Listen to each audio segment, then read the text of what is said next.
Welcome to this very special broadcast here on Zimpapers Television Network. My name is Robert Mkudiwa. You are currently watching the Delta Boost Make a Difference Innovation Challenge program. Now, in this program, we have 9 universities, no less. And any of the 9 teams could win up to 200,000 RTGS dollars for their pitches if that pitch is the winning pitch. What are we looking at? We are looking at sustainable environmental management. Of course, we live in a world where we need to bequeath upon our children and our children's children a habitable country and a habitable green world. And today we're going to be having these 9 universities come together to come up with ideas on sustainable environmental management so that we make that goal a reality for those who shall inherit the country after us. Of course, we are proudly sponsored today by Delta Beverages, who have been working with us hand in glove. I shall start by introducing our judges who shall be looking at these pitches and making sure that they make the cut so that our future is sustained and our future is in the hands of these young people. So certainly, we shall be having quite a ride. I'll start with the gentleman. Please introduce yourself and the organization which you represent. Hi everyone. My name is Nigel Ngube. I represent Alternative Group Africa. Welcome to ZTN, Nigel, and it shall be really a challenge because I'm pretty sure we are coming to see 9 very, very competent pitches. Next, the gentleman. Good day. My name is Farai Matambo. I'm the Safety, Health and Environment Manager representing Delta Corporation. Our proud partners today, thank you for joining us. The lady. Hello, my name is Stephanie Kapunde and I'm from Enthuse Africa. Enthuse Africa, certainly one of the hands that we work with here as media. The gentleman. Hello everyone, my name is Patrick Masego from the Innovation Department at Old Mutual. And thank you for joining us. And finally, the gentleman. Thank you. My name is Lloyd Munese from the Environmental Management Agency. The watchdogs will ensure that we bequeath, as I said, that beautiful, beautiful world for future generations and make sure that the carbon footprint that we leave on this planet is as small as reasonably possible. Now, of our 9 teams, today we kick off with Harare University from Mutare. They shall be having all in all 10 minutes in which they shall be giving us their pitch. 6 of those minutes, of course, are when they shall be giving us the pitch, after which, for the next 4 minutes, they shall be engaging in a conversation with the adjudicators who you've just met, because there shall be a question and answer session then. I shall ask the teams to introduce themselves individually, after which all the fire begins. I'll start with the gentleman immediately to my right. I'm Chadua Chomonyisa. I'm currently studying accounting. Accounting at Harare University. And next, the lady, your name and the program towards which you're reading. I am Mutaka Shangura and I'm currently studying International Relations. International Relations. And finally, the gentleman. I am Tawanda Simkange and I'm currently studying accounting. And I shall ask you, Mutsa, I do know that on your team there are 2 other people who are not in eyesight, but who are certainly supporting to make sure that this pitch of yours is absolutely flawless. May you introduce them wherever they are. We have Rufaro, our IT. She's behind the screen. And we have our moral support, our backbone, the president, Nositis O, to my right. Madam President, thank you for coming and supporting your team. Now, as I said, you have 6 minutes through which to make your pitch, after which you shall be having a further 4 minutes of interaction with your judges. Harare University, your 10 minutes start now. We are Team EcoKin. We came up with the realization that there was a need to reduce, reuse and recycle waste, whether it be plastic or metal, as we realized they are huge deposits of it being disposed of. As a team, we employed 10 people specifically for this cause and embarked on making products from this waste. which turned out to be a huge success for us. This year, we focus on one of the main problems plaguing Zimbabwe, specifically communities like Domboshala extending onto Hatcliffe. The main problem being electricity shortages. The frequent power cuts are due to lack of infrastructure or funding. The frequent power cuts have denied the average Zimbabwean a hot meal, and most families having to eat only one meal a day as power comes back at irregular times. Our EcoCan stove is the solution to alleviate the current problems being faced by the Domboshala and Hatcliffe communities. It is portable. The burner is only 10 grams in weight. It is way safer than the traditional gas stoves, as there is little risk of leakages as well as explosions. It is affordable. I mean, most of the material is recycled waste. What more can a customer ask for?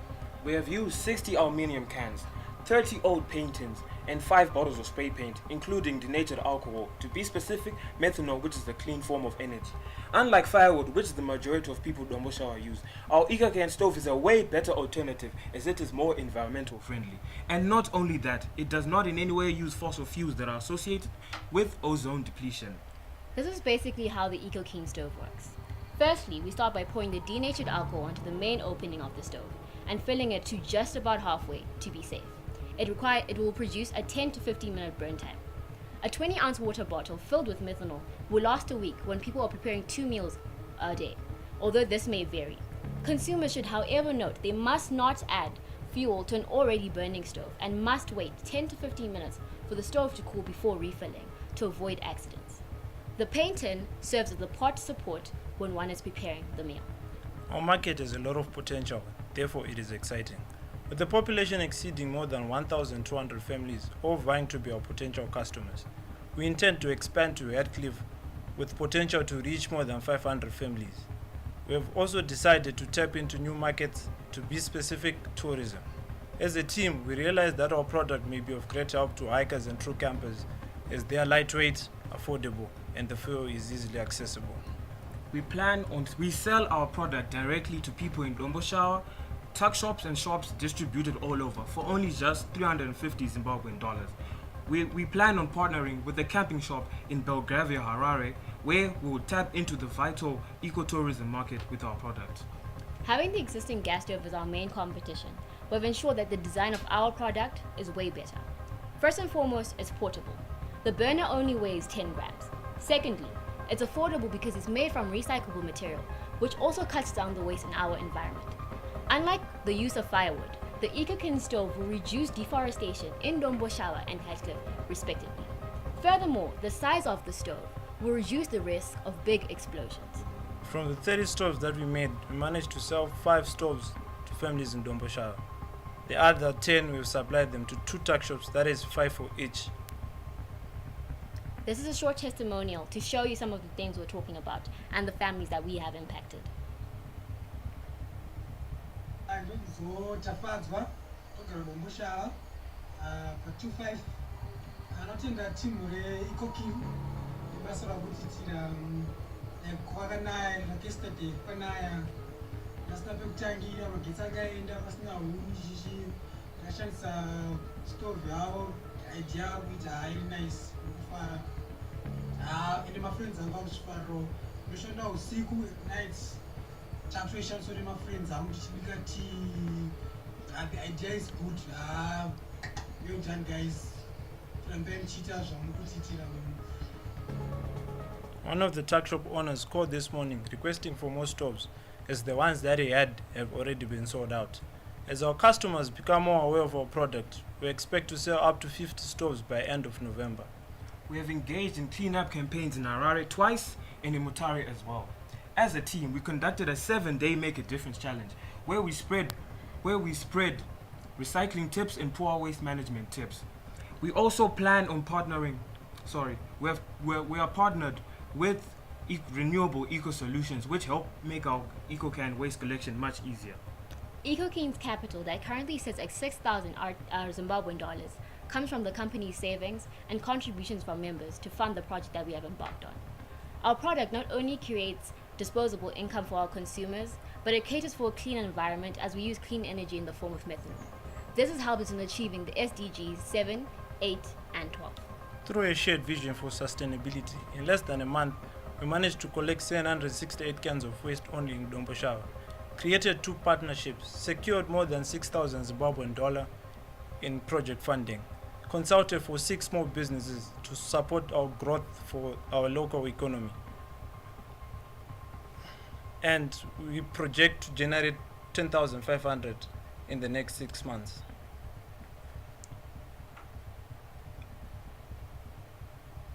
Thank you. Thank you. Thank you. Well, Tawanda, Mutsa, Tadiwa, your time and interaction with the judges start now. Judges, they're all yours.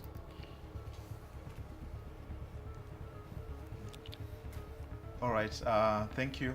Thank you for your presentation, well elaborated. At least we managed to have a view of what you guys are into. Maybe just a question from my end. How robust is this stove? How many kgs or weight can it carry? The stove is currently only 10 grams. We have made efforts to try and solidify it. It's lined twice with aluminium. But in order to combat the issue of weight, we use paint tins as the support. And for those who can't access paint tins, they can use bricks or stones. So the stove is simply to produce the heat, but it's not supposed to necessarily support the actual pot. Judges? That was a very interesting presentation. My question is, how do you hope your consumers will get access to methanol? I believe that we're at a point where in Zimbabwe we are trying to find different ways of providing fuel. Although we have started in the CBD, I see people expanding out further because gas is a very viable fuel option. Electricity has gone up and people are trying to find ways to use gas. So it might not be here right now, but we see strides being made to expand out into the rural areas.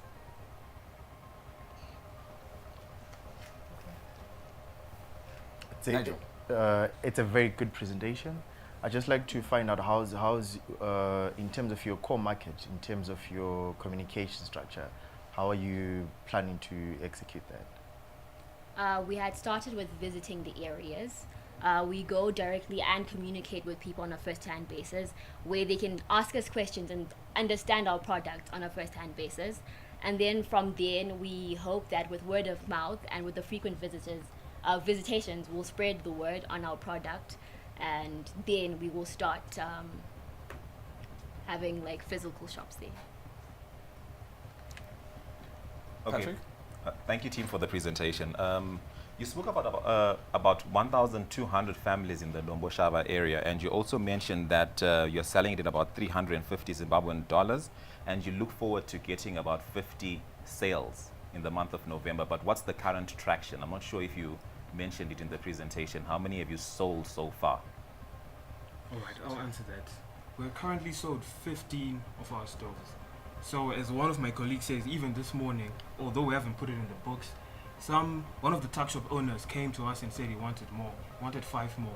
So as for now, to date, we've sold 20. Okay, sorry, as a follow-up to that, you have sold 15 over a period of how long? The beginning of October. Okay. Perhaps Lloyd? Okay, thank you so much.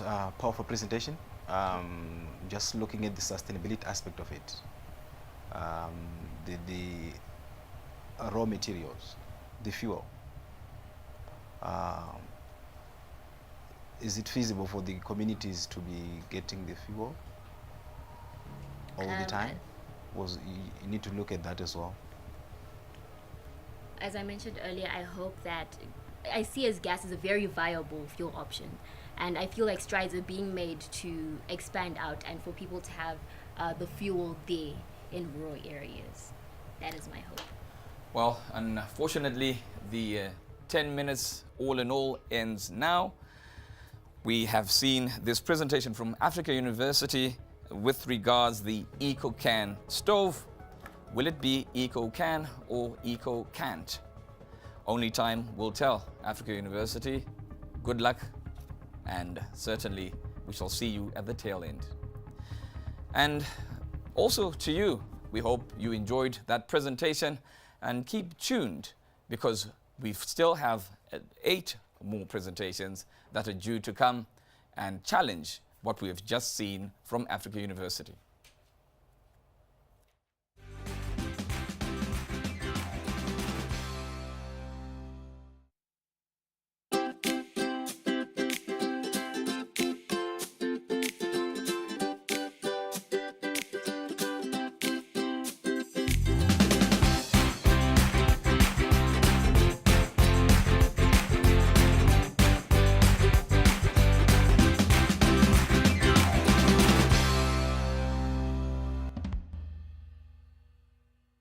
Welcome back to the Delta Boost Make a Difference Innovation Challenge. I'm Robert Mkundiwa. Now, before the break, we saw a very energetic pitch from our first team, Harare University. And at the moment, we've got one waiting in the wings. Very, very eager to make sure that they also give us their pitch.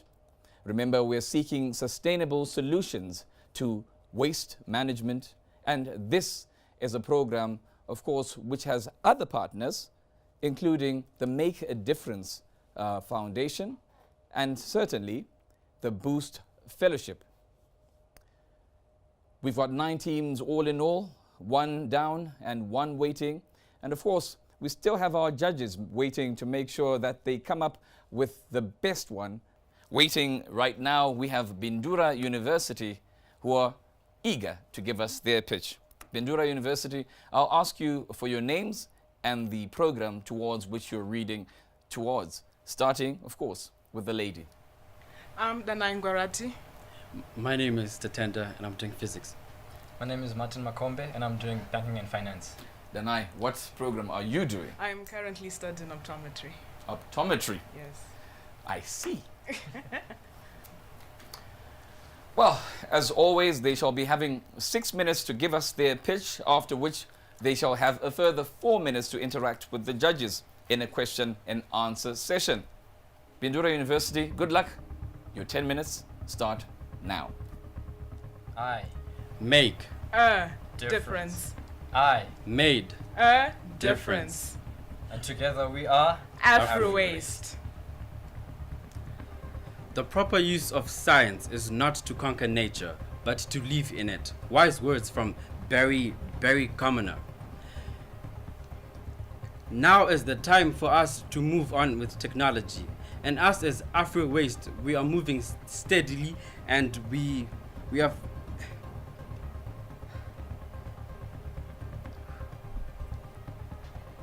and in our current IMED campaign, we are centered on sustainable production. According to the stats published by EMA in 2018, Zimbabweans in towns and cities produce an average of 2,356 tons of waste every day, which is 890,000 per year. This is enough waste to fuel an entire 7 football pitches and is the 17th highest in Africa. By 2025, this figure will be more than double. It is no secret that the waste management industry in Zimbabwe over the last couple of years has become largely inefficient. Private citizens have resorted to dumping their waste out in the open, which is also extremely hazardous and is making our towns and cities less beautiful. Therefore, as Afro-Waste, we have a solution. We have ushered in new technology in the form of a smart bin. Now, how does this smart bin work?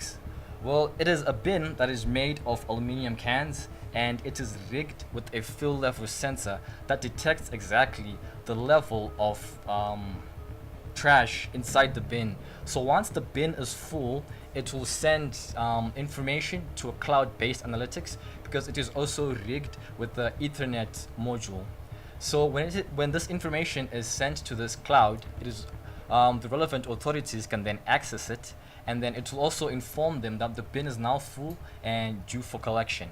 And it also maps out the most efficient routes to get there, which saves time and resources. We intended to sell our product on a referral basis, selling them off directly to the council and stakeholders. The product will be personalized to the client's needs and preferred taste. So far, our product is still relatively new, and thus there's much skepticism around it. We are progressing at a moderate rate. It's a prototype, so essentially we haven't made any sales. But once funding is secured, we are aiming to scale it. It requires 80 cans to make 1 bin, and we had collected 800 cans with an anticipation of making 10 smart bins. So ideally, that puts us at 800 cans to be recycled. In order to make this project a success, we had online challenges where our followers had to come through and take pictures and videos of them cleaning their environment. And furthermore, we got help from Emma, and then we had a cleanup campaign in Harare CBD. We mainly focused on the gardens because we want people to have picnics in cleaner environments. Also, Emma helped us with beans and gloves, and they taught us about the 3 R's: reduce, reuse, recycle. And we went on to teach the civilians, as shown by our video.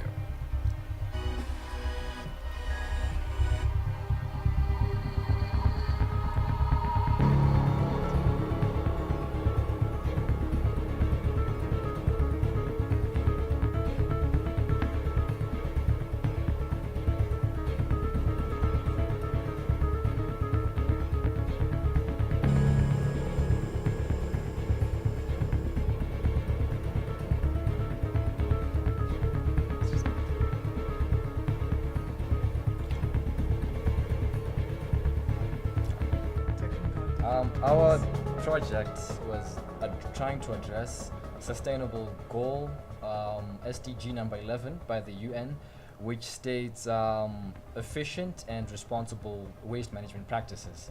Now, ideally, we were seeking $400 US for this project, or 32,000 RTGS equivalent, and the investment is broken down as follows. Firstly, it costs $26 to buy these sensors, which will be rigged to the bin. So initially we want to start with 10 bins, so that's $260, and then an extra $40 for labor costs, bring the total to $300 plus $100 extra for other overheads such as advertising and transport costs. That's not all. For our second project, we partnered up with a art-based business in Chinoy called Elysian Creations. Now, with this project, our idea was trying to instill art-based recycling within our followers on Instagram or TikTok or whichever social media platform, because we realized that during the lockdown, most of the attention had shifted online, and as Afro-Waste, our impact should do the same. So by collaborating with this art-based business and making these little easy to follow illustrative tutorials, we were teaching our followers how to turn cans or other materials into simple household products. Now, this project has been largely received by a lot of people because they're now finding it very interesting and as well as entertaining as a hobby. Bindura University, you have exhausted your 6 minutes. Now, judges, the team is all yours. Nigel. Thank you very much for your presentation. I really enjoyed it. You mentioned it takes 80 cans to make 1 bin, and then with these bins, there are sensors that are supposed to be picking up the level of waste that be in the bin at a particular moment.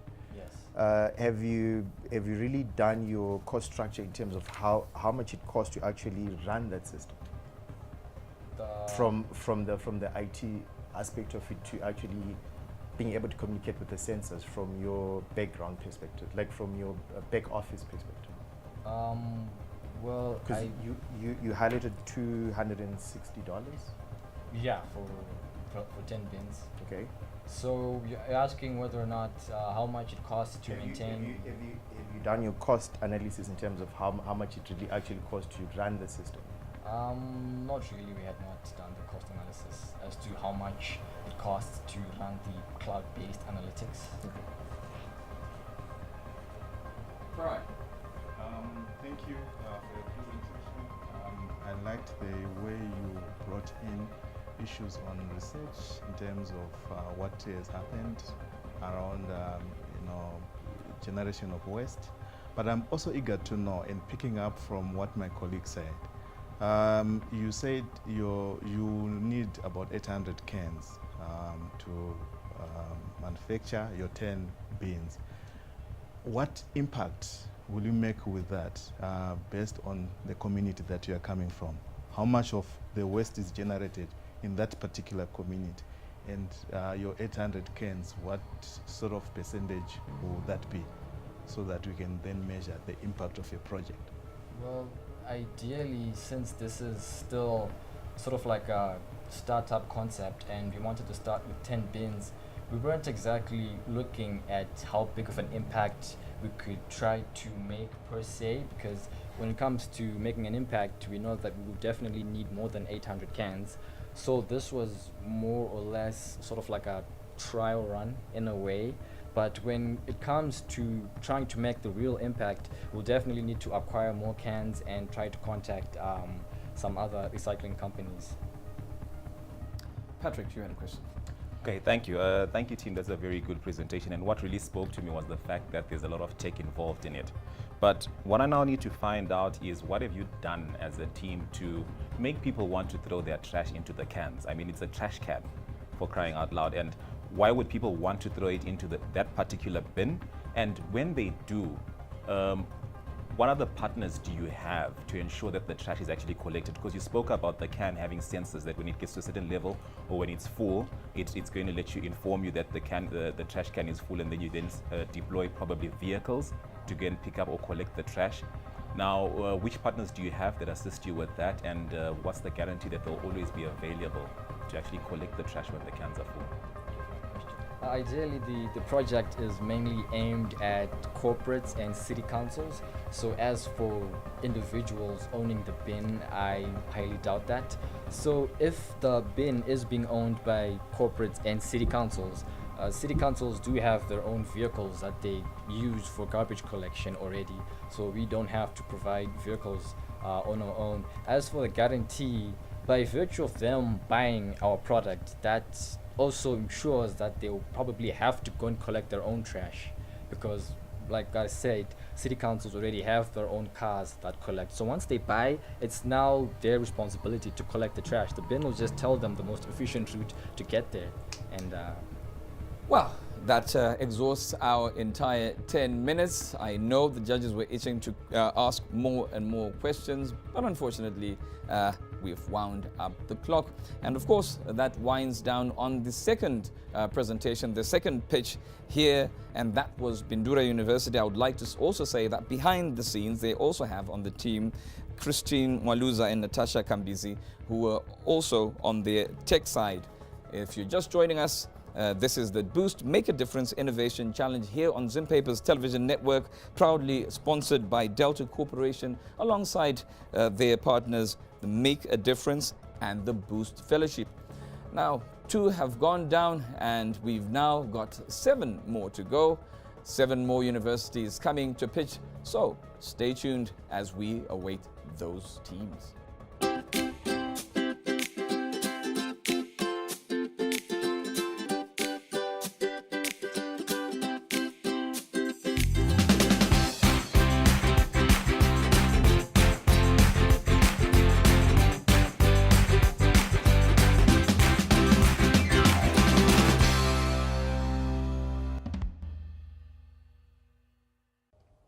Welcome back to the Delta Boost Make a Difference Innovation Challenge here on Zimpapers Television Network. My name is Robert Mkundiwa.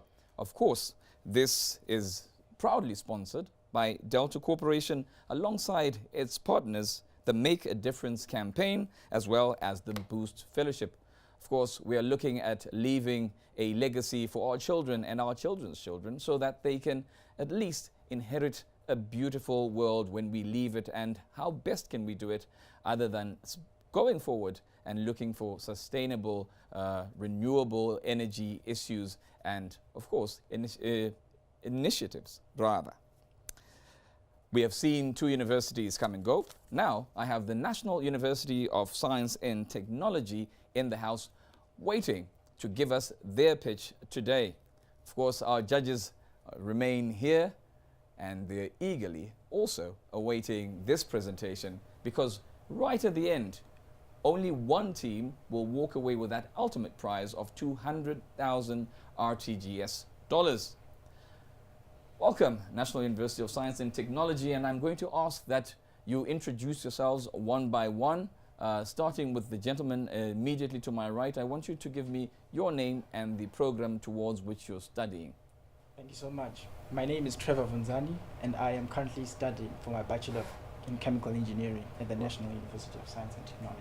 Pleasure to have you. Now, The lady. Thank you so much. My name is Rulani Majoko and I'm currently studying biotechnology. Biotechnology. Welcome to ZTN. And the other lady. Thank you so much. My name is Nyasha Ngube and I'm studying accounting.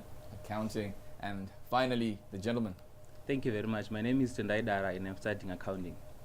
Well, you shall be having in total 10 minutes to make your pitch and make sure you make a difference by being right at the top of your game, because you want to walk away with this 200,000 RTGS. Now, in those 10 minutes, you shall get 6 minutes to make your pitch, and you shall have an interactive 4 minutes with your judges as you make stronger your case. National University of Science and Technology, your 10 minutes start now. As the global population increases rapidly, there's evidence shown that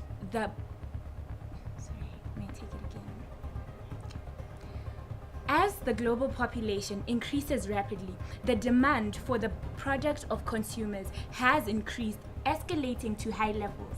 Thereafter, this provides us with problems in waste management going to global crisis levels. According to the study done by the Institute of Environmental Science of 2014, Zimbabwe has generated 1.65 million tons of waste, 12% thereof being plastic waste. The world is a turmoil because of plastic waste. Therefore, there is a need for sustainable, innovative waste management value chain ideas. We came up with Project Amplio that seeks to convert post-consumer packaging waste material into useful consumer products. Our entity employs the CVAS model, an acronym for collection, value addition, and sales, the three pillars with which our sustainable value chain relies on. To begin with, our first pillar, collection, is responsible for monitoring and collection of waste PET bottles dumped in the environment. Through collaboration with the community, we are setting up an innovative system that solely relies on an online network of community wastepreneurs. The wastepreneurs will create accounts where they'll consistently give an update on the amount of PET waste that they have collected, so as to keep a real-time environmental waste availability tracker. As soon as the amount of PET waste that they have collected reaches the 5,000 bottle threshold, we then facilitate collection of the waste from the community wastepreneurs, who will be paid an incentive of $1 per 50 bottles collected. Now imagine Zenzo from Magwegwe, who collects PETs as his way of life. This platform will enable us to know where he is and how much PET he has collected. Thereafter, knowing if he has attained the minimum threshold, we will go and collect the PETs. This therefore brings us to our second pillar, value addition, that seeks to recycle waste into reusable consumer products.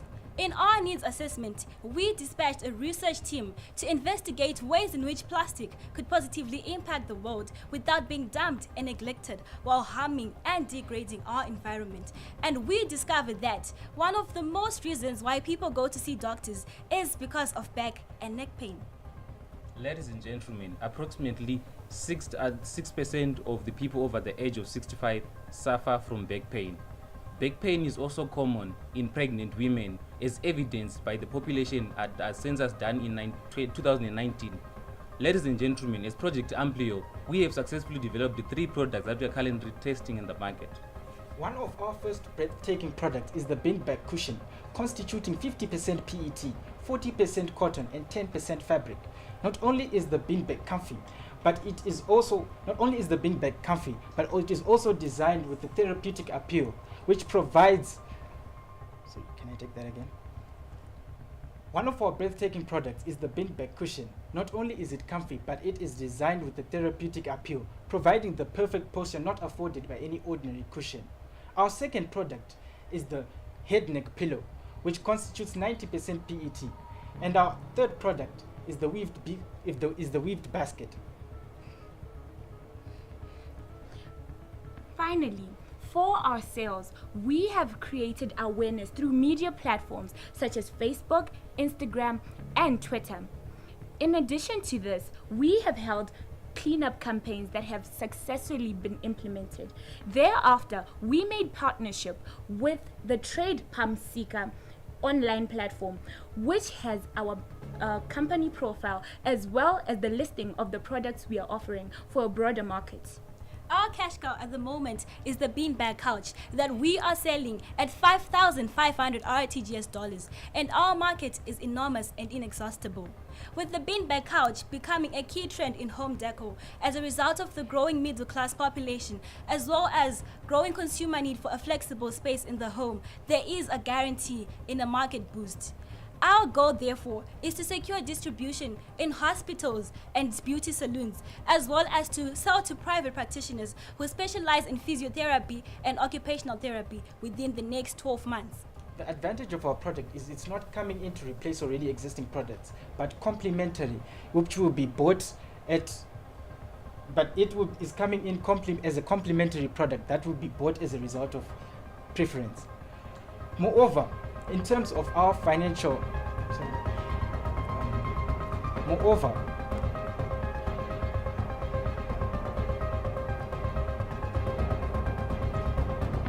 sorry about that, can I go over it again? Okay.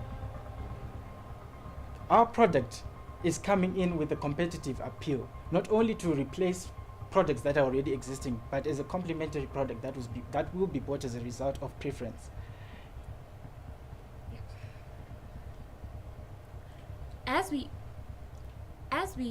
As we affirm our mission as an organization, we are seeking 105,944 RTGS dollars for the purchase of our baling machine, for the development of our webpreneur website, in addition to our vigorous marketing strategy. Technology. 6 minutes is up. Judges, the team is all yours. Farai. All right. Thank you, Tim, for your presentation.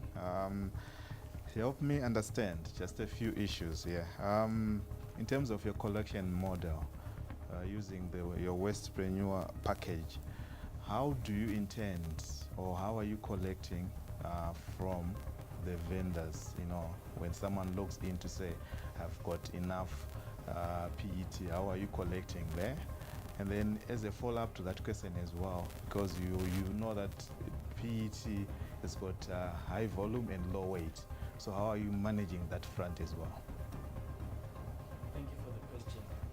In regards to that, our wastepreneurship website will act in such a way that any vendor who is going to be collecting bottles that can count to 5,000 will be able to log on to that platform as long as they are registered.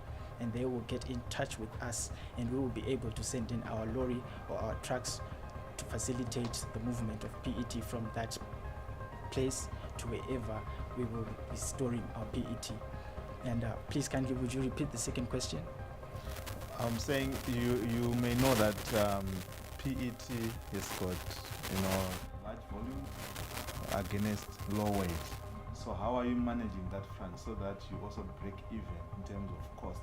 Because you find that you may have high collection cost for products that will bring you low money.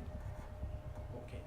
So when we said 5,000 bottles, we had worked out that these 5,000 bottles would be able to meet the minimum threshold, which would be viable for us to keep in business, to be able to supply our suppliers, as well as to keep collecting PET from these people. So 5,000 bottles is the minimum threshold, and it will give us a weight which is convenient for us to be able to track it, to take it from wherever we're taking it from, and to selling it to our partners, Patrick or Zim, as well as other partners who might be interested in our product.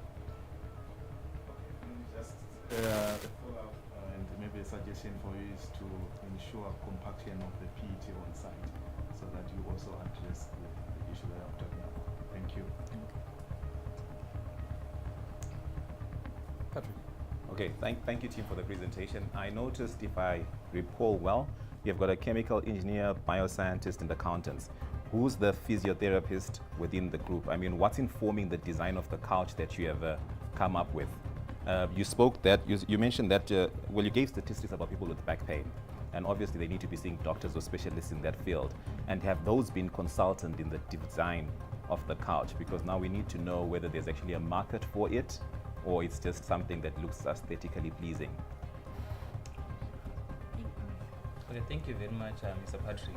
I saw when the lady said we dispatched the research team, we were not the ones doing the research, rather. We worked with Mpilo Hospital in Bulawayo, trying to come up with a design that is actually, I would say that is physically viable to actually address the problem of back pains. So we are accountants, the engineers, and none of us here understands any language in physiotherapy. But we are coming there to create, I would say, a cycle.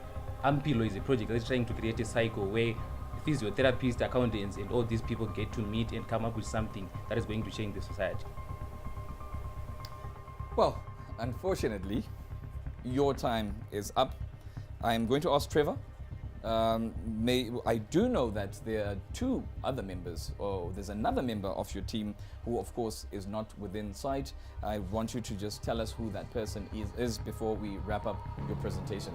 Thank you so much. That person is Joanna, and she is the finance director for our team. Joanna, the finance director for our team. Yeah. Of course, that was the National University of Science and Technology, all the way from Bulawayo. Now, the question now remains, and it's in the hands of the judges, that will Zenzo from Makwegwe, the wastepreneur, win the trash war? Of course, this is going to be back-breaking work because we've got 9 teams vying for that $200,000, and certainly this is still a very open race. NUST, have a great rest of the evening, and very, very good luck ahead of this very grueling battle. Well, stay tuned because we still have more pitches to come and we still have more innovation to tap into here on the Boost Make a Difference Innovation Challenge, proudly sponsored by Delta Corporation, of course, alongside their partners, the Boost Fellowship and MAD Make a Difference.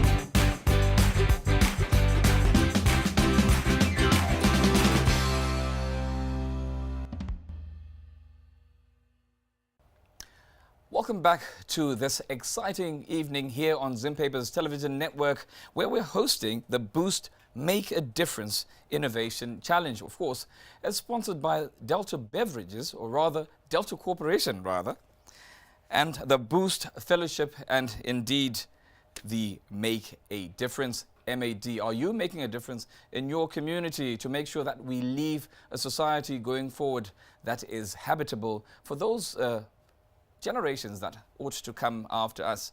Of course, this world is not ours. This world belongs to those who we are looking after the world for, those to whom we're going to bequeath this. My name is Robert Mkundiwa, as we continue to have these pitches by universities, 9 universities no less, and any of the 9 teams could win the ultimate prize of 200,000 RTGS dollars.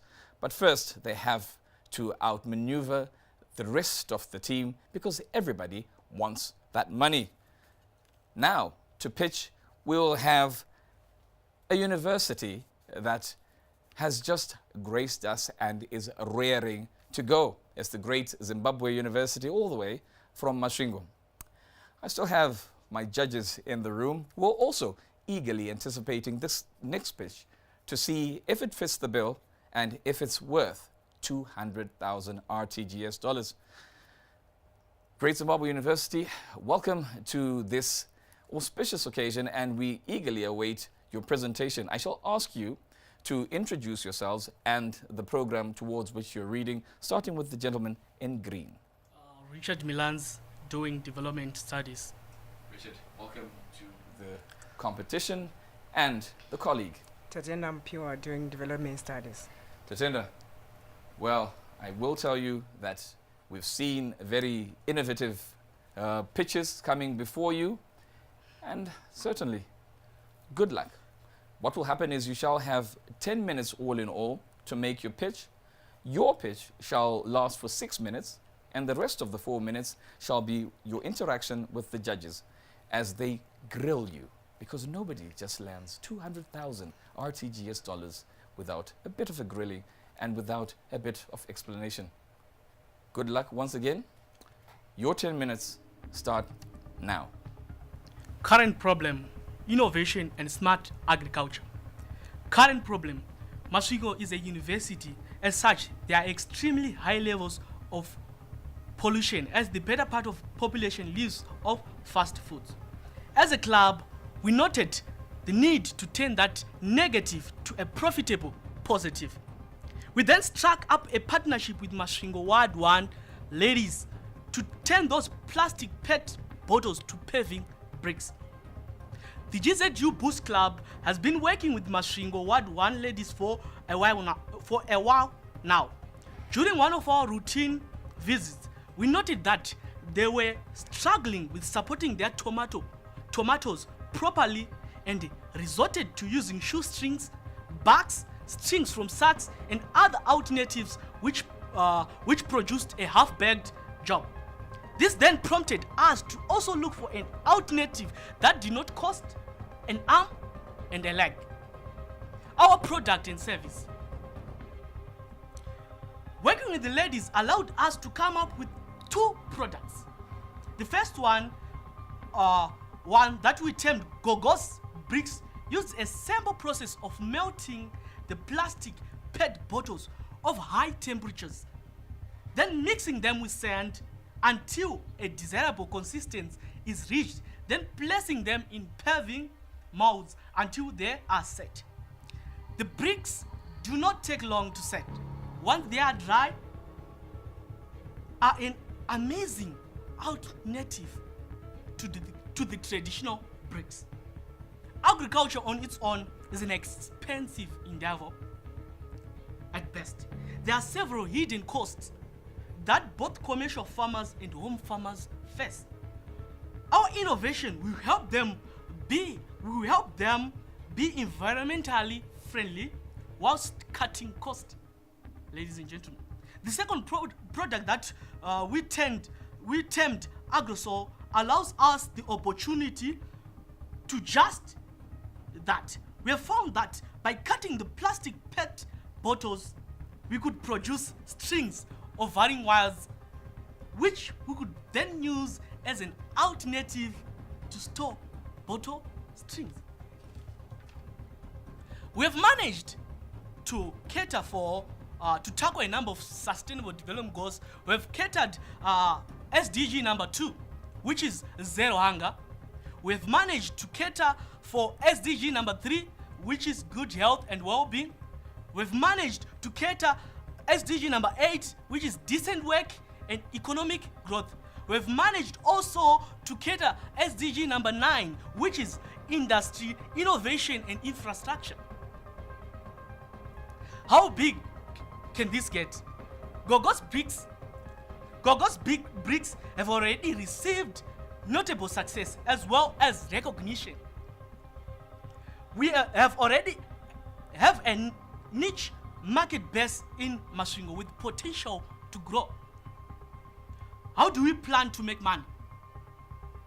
Our main marketing strategy has always been social media, word of mouth, and other referrals. That is the same energy we plan to keep going. We could create a subscription plan for our partners. The way we ensure their cost of working with us are lower than the traditional cost they might incur, at the same time helping us keep our financial above water. Competitive analysis. What have we done so far when it comes to Gogos Bricks? Gogos Bricks is an entity that can easily stand on its own. At this particular juncture in time, we have identified our major competitors, come up with safe working conditions for the ladies, hence empowering women. A way for them to fully market themselves. A way to also get paid properly, and we also introduce proper financial guidelines they had to adhere to. Also, at the current moment, due to the COVID-19, we have perfected the method of making the strings, as highlighted by the PowerPoint.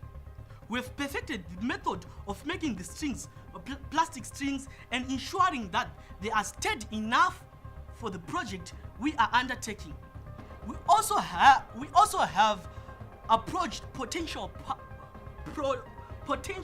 partners who are very much interested in working with us. Environmental campaigns, we've worked extensively with Emma, as we have witnessed from the Gogos Bricks. Environmental management agent actually supported us, as highlighted by the video, whereby you will see a car from the Emma helping the Gogos to load the bricks as a means of transport.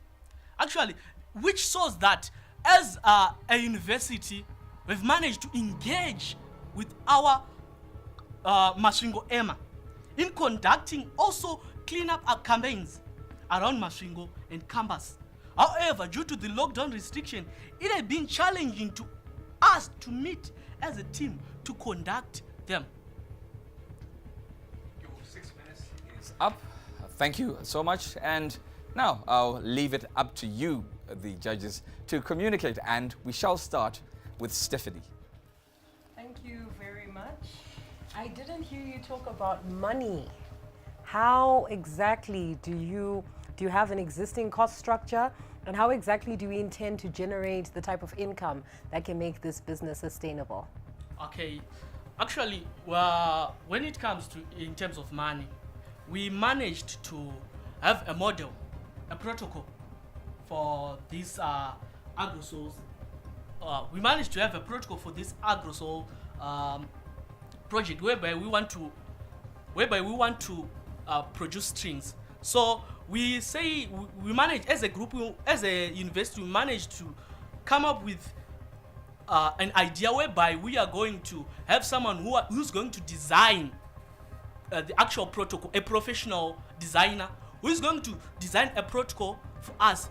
Then we'll forward it to the manufacturers to such an extent that if that project is went well, we are going to use it around the world, and there are people who is going to buy those projects, those machinery.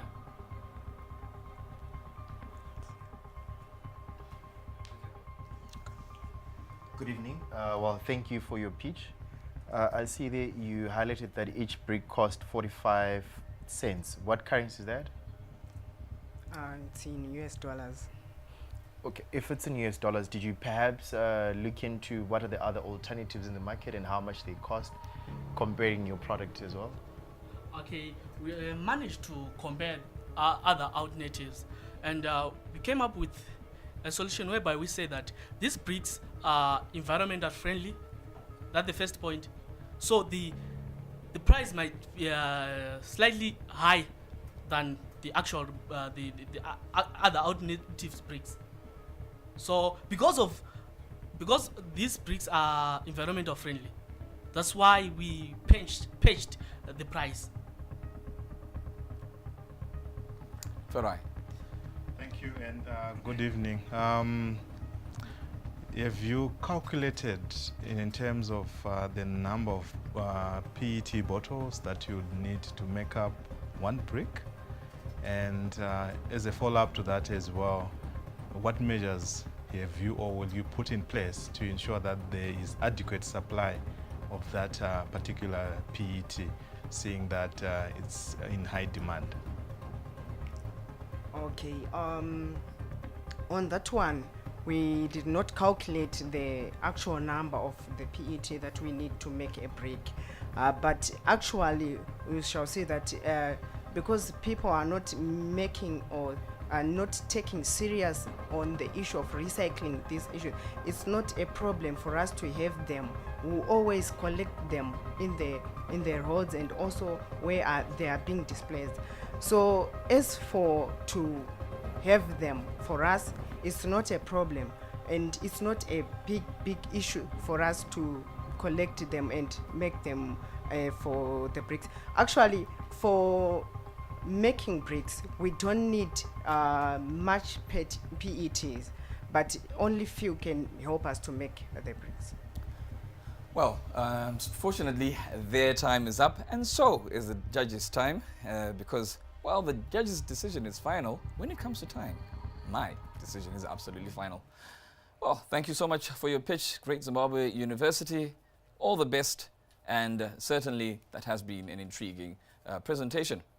And to you back there at home, stay tuned, because we still have more universities coming with their pitches, as round by round we see people who are struggling, battling, fighting to land that 200,000 RTGS dollars. Don't go away.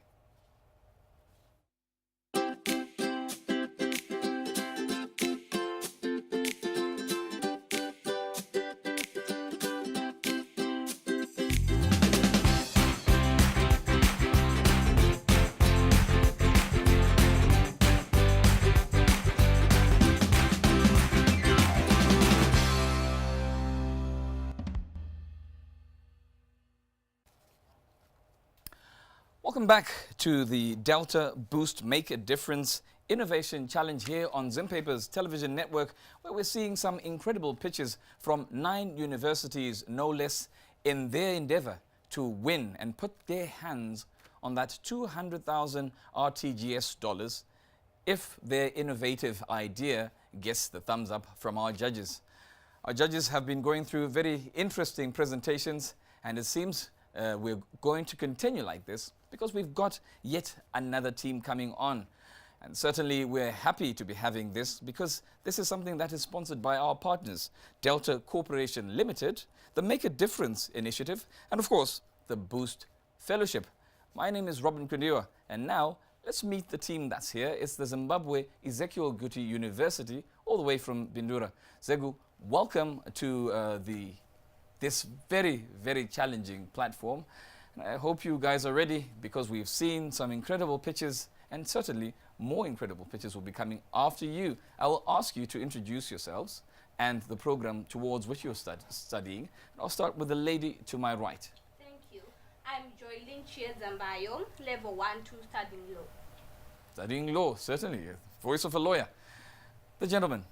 I'm Prince Nsengo, 1-2, studying social work. Mr. Nsengo. And finally, my name is Ruvimbo Odrumsere, and I am part 2 studying social work. Certainly. Now, Prince, I do know you've got somebody who's not within eyeshot, who's also helping, and he's working on the IT side. Can you introduce who that person is? That's Philip. Philip's got a surname? Philip Doma. Certainly. Okay. Now, the rules are absolutely simple. You will get 6 minutes for your pitch. A pitch that shall make or break that battle towards the 200,000 RTGS dollars. After which you'll have 4 minutes of having question and answer sessions between you and, of course, your judges. And you out there at home will have the opportunity to watch yet another incredible pitch as we continue in this beautiful initiative. Zimbabwe University, your 10 minutes start now. Bonjour. Je m'appelle Ruvimbo Odrumsere. Lichone njani? Ibizo lami nguPrince Nsengo. Masquera say, Dini Muzare Joylin Bayo. 2020, a year that never was. 2020, the year that many people lost all hope. 2020, the year that the world stood still, but Ever Pure stood unmoved.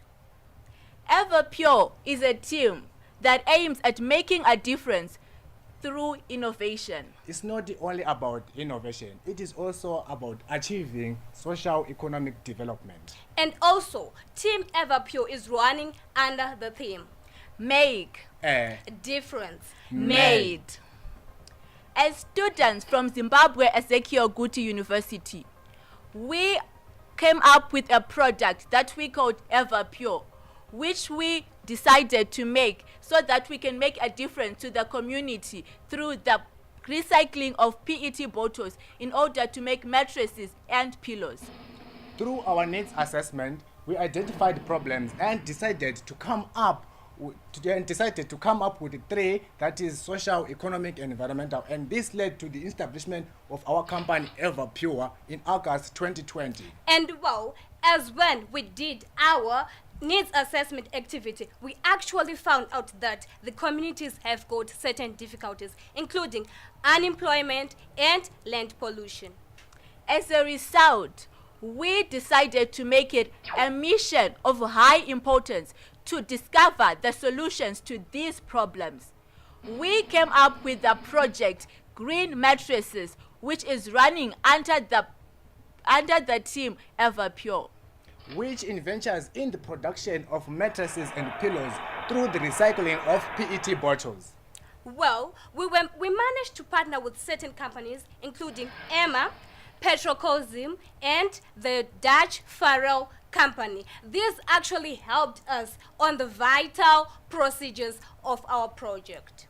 Through a research that we conducted, we discovered that the whole of Manicaland Central receives about 15 to 20% of PET packaged beverages. From that statistics, 8% is received in Bindura, and this leads to the high rate of litter of PET bottles in a small town. And well, with the help of our local communities, we were able to collect approximately 3 tons of PET bottles. And well, this is equal to the reduction of about 5% of waste in the wall of Bindura. As a result to this initiative, we managed to reduce the unemployment in the whole of Manicaland Central by 3%, thus by empowering local women and the youth. We have currently recorded 55% of the profits by selling our mattresses at $35 US each mattress. Well, furthermore, we can actually see that through this our project, we have managed to support about 10 households by now. And we are hoping to continue working like this so as to improve our social, economic, as well as emotional behavior in our society.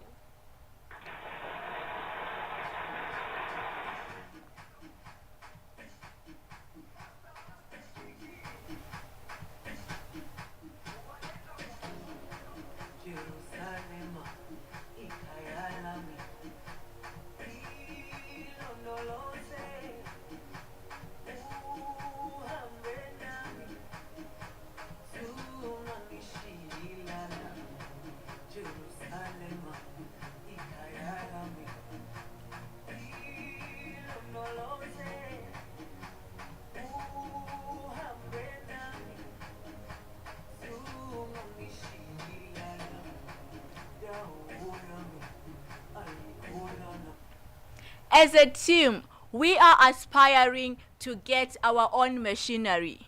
I know we have partnerships at the moment, but it would feel good to be independent. Allow me to refresh your minds. My name is Ruvimbo Odrumsere. My name is Prince Nsingo. And I'm Joelyn Bai. Together we are Team Everpure. Thank you. Thank you, Team Everpure. And now I shall hand you over to the judges who no doubt are absolutely raring to ask questions of you. Judges? Thank you. Good evening. It was a nice presentation. My question is on the financials. I didn't clearly see the cost structure of the costs that are involved in making those mattresses, and possibly the volume of waste, PET, possibly per each mattress. That would also help you to convince financiers as well. So you need to elaborate on that clearly so that we can actually see the viability of the project. I know you talked about the 55% profit, but we need a clear financial layout so that we can actually evaluate the viability of the project. Thank you. So thank you for the question. On that, we actually had 2,000 US dollars used as our capital. So what actually happened on the statistics of the PET bottles that we actually used, it's 1,000 ton for one mattress. So that's actually the statistics of the PET bottles.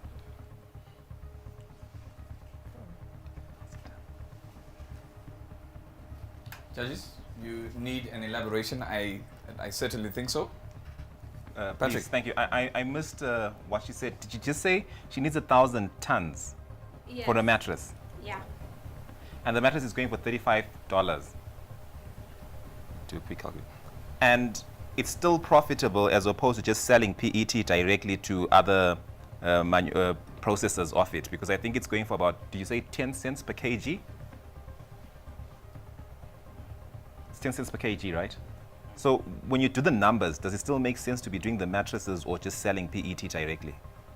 Well, it's actually profitable to sell the mattresses because, as we actually say, they are more reliable than the other mattresses that are being made in the market so far. So when we actually sell only the PET bottles, we actually see as it's not being more profitable for us than making the mattresses.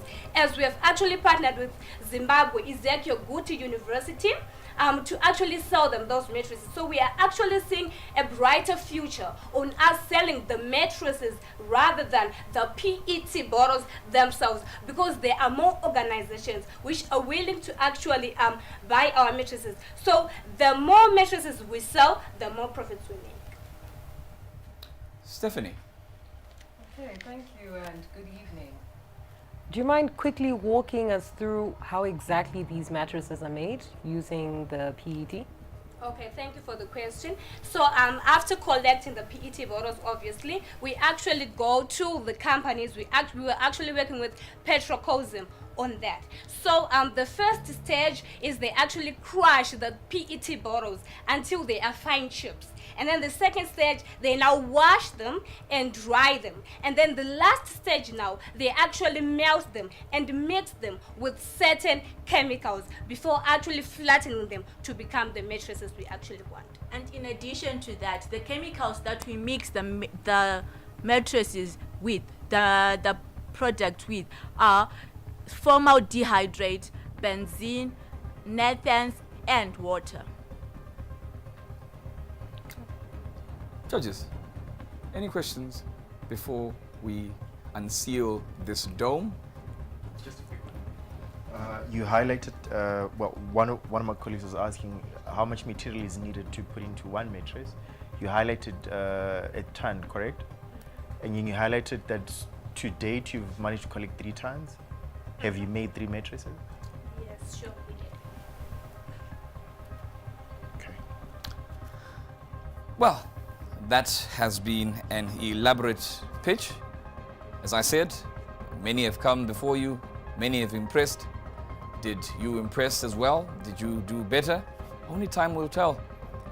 But congratulations on your pitch, all the best, and certainly we hope to see you at the tail end of this and find out if your mattress is something worth lying on or we have to seek an alternative. Thank you so much, and thank you for watching this particular pitch. Of course, as I said, we still have many more pitches coming through as we're supported today by Delta Corporation, Make a Difference, and of course, the Boost Fellowship, as we try harder and harder to find that holy grail, the one winner that will walk away with $200,000. Stay tuned, don't go away.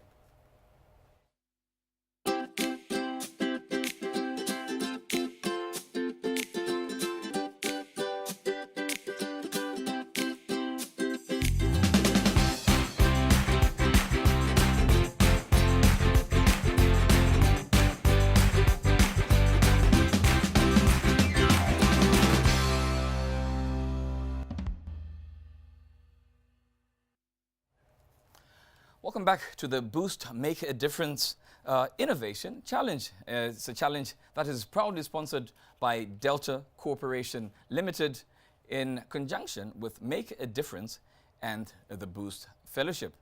My name is Robert Mkundiwa, and you've been following us here on Zimbabwe's television network as we've been seeing a lot of pitches come from various universities from across our country. The aim, of course, is that they land their hands on that $200,000 prize so that they can make their dream a reality and breathe more air, as it were, into that initiative.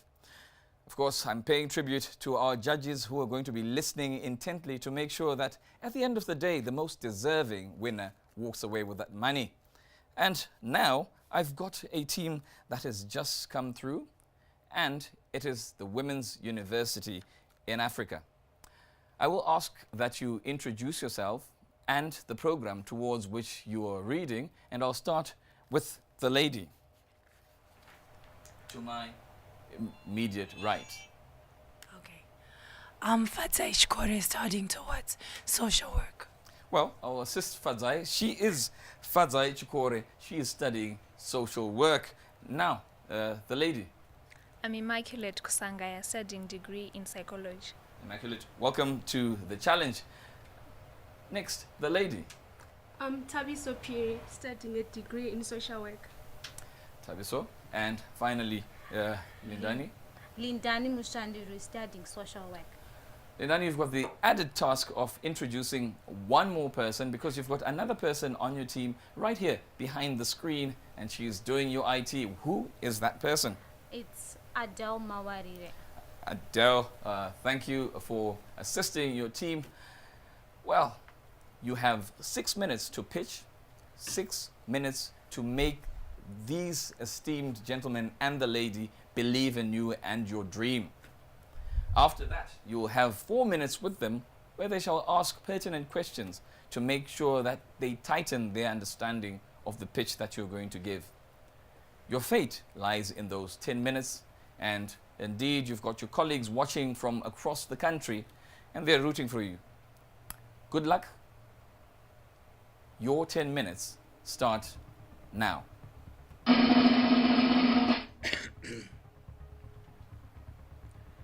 This is a dump site at Kamun Shopping Center where peat bottles lie waste, causing unbearable land site pollution.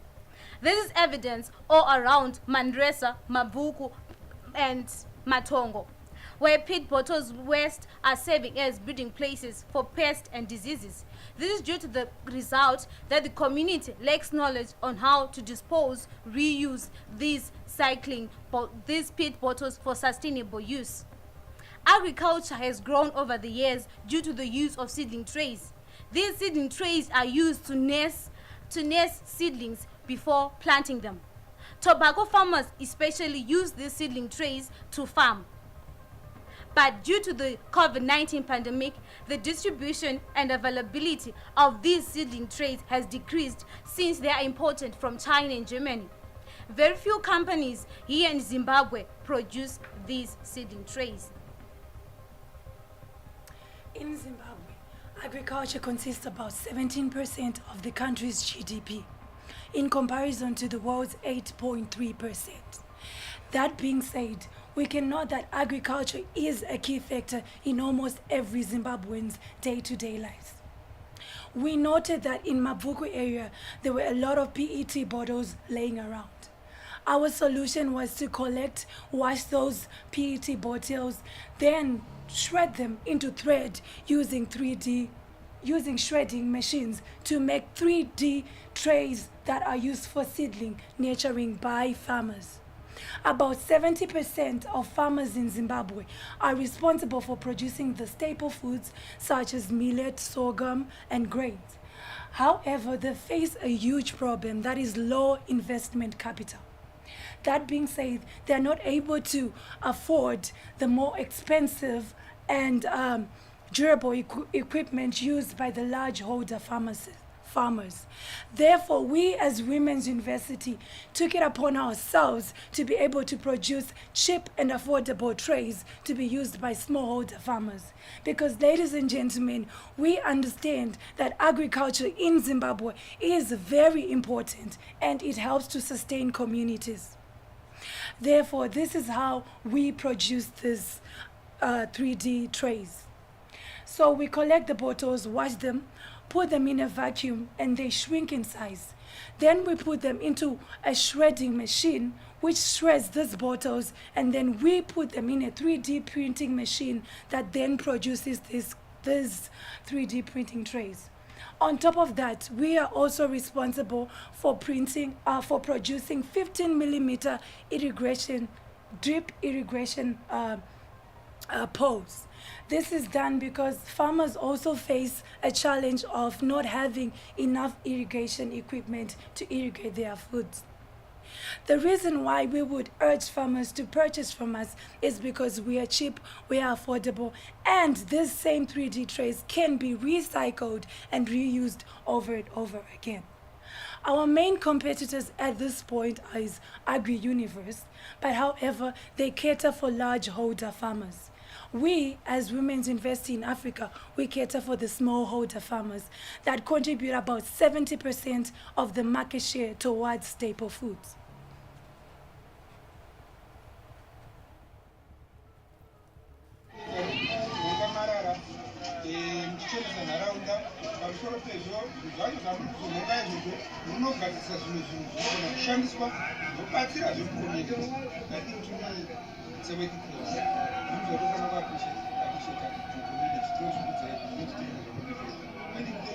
Thank you perhaps on behalf of Women's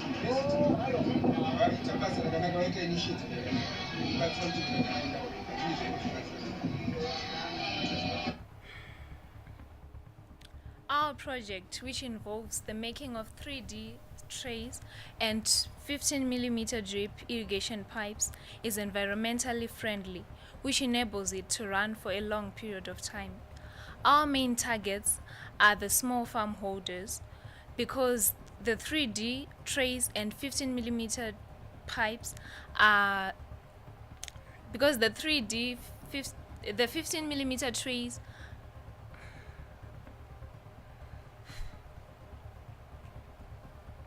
As who are enactors, we are a team comprising of 35 members, and from the beginning of the year, 5 USD subscription money was collected from each member, and we had a total of 175 USD per month, and also an overall of 2000 USD annually. Apart from the money we got from the subscriptions, we also got other money from the sales we made from the 3D. We managed to sell the 3D trays to the farmers in Norton, and also the 15mm drip pipes. Now I am going to move on to our finances. When we started, we distributed our finances into different categories, and these are inclusive of 1, research. By research, I mean that we went into the market, and this costed us 10 USD. Secondly, we had the actual project, which is the 3D printing. Due to the pandemic. Oh, sorry, but your initial 6 minutes are up, and now you have to face our judges. Judges, they're all yours. Stephanie. How much are you currently, first of all, thank you for your presentation, ladies. How much are you currently selling the 3D trays? Okay, the standard size are actually going for $0.85 each. And how many have you sold so far? We actually sold 5. We sold 5. Thank you.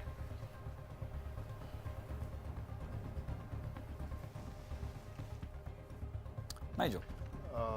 Thank you for the lovely presentation.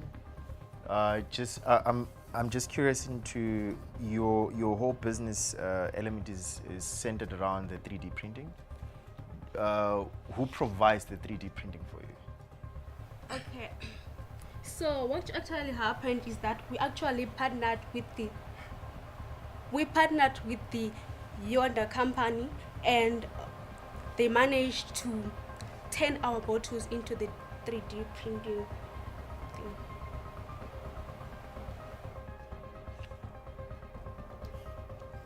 Any more questions from the judges before we release the ladies? It would seem we have another question from Stephanie. How much money do you need to scale up? We are in need of 3,500. And this will provide you enough money to produce how many? It will cater for all our expenses. Actually, it will cater for all the expenses. We need our own 3D printing machine. That's the whole point, like the main idea. If we have that, we'll be able to produce more trays. How many to be precise?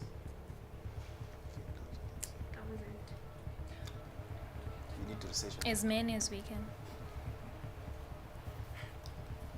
Well, it would seem our 10 minutes is up.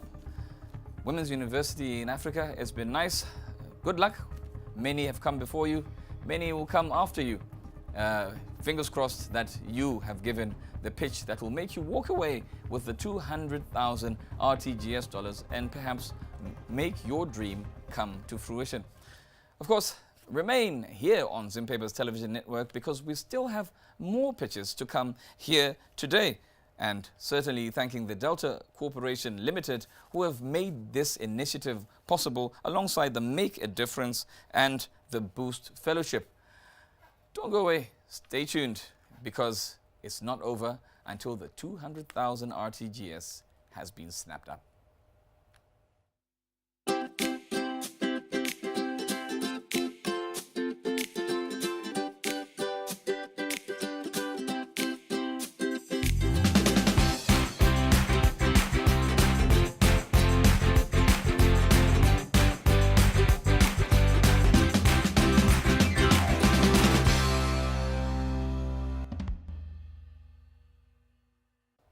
So we return to the Boost Make a Difference Innovation Challenge here on ZTN.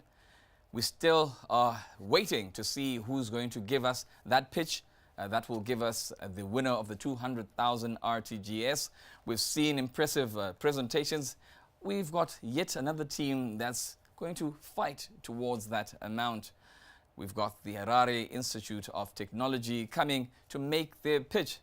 Don't forget that this innovation challenge seeks to make sure that we leave, because of our sustainable solutions, a beautiful world for our children and our children's children. This initiative is sponsored by Delta Corporation Limited in conjunction with Make a Difference and the Boost Fellowship. My judges are here. My judges are eager. My judges have heard beauty, and my judges expect no less than beautiful innovation from this team and the teams that are coming afterwards. So, I shall give you the basics, and the basics are that you have 6 minutes to make your pitch, after which I will have to ask you to stop should you overrun, and you shall then have a further 4 minutes where the judges are going to be asking questions of you to make sure that they tighten and solidify their understanding of your pitches. As I said, some have come before you and done well. So, good luck. And certainly we know you are after that 200,000 RTGS dollars that may help you make your dreams come to fruition. Harare Institute of Technology, your 10 minutes will begin soon after I ask you to at least give us a bit of understanding of who you are as people and personalities. I will ask from the lady that you tell me what your name is and what program towards which you are reading. I am Natasha Tsundukwa and I'm currently studying Information Security and Assurance. Natasha, welcome. The gentleman. Okay, I am Rufaro Mandipa and I am doing Information Technology. Rufaro. Now, the next gentleman. I am Muguti Russell and I'm doing computer science. Russell. And finally, the lady. I am Sharon Rose Mhlanga and I'm doing biotechnology.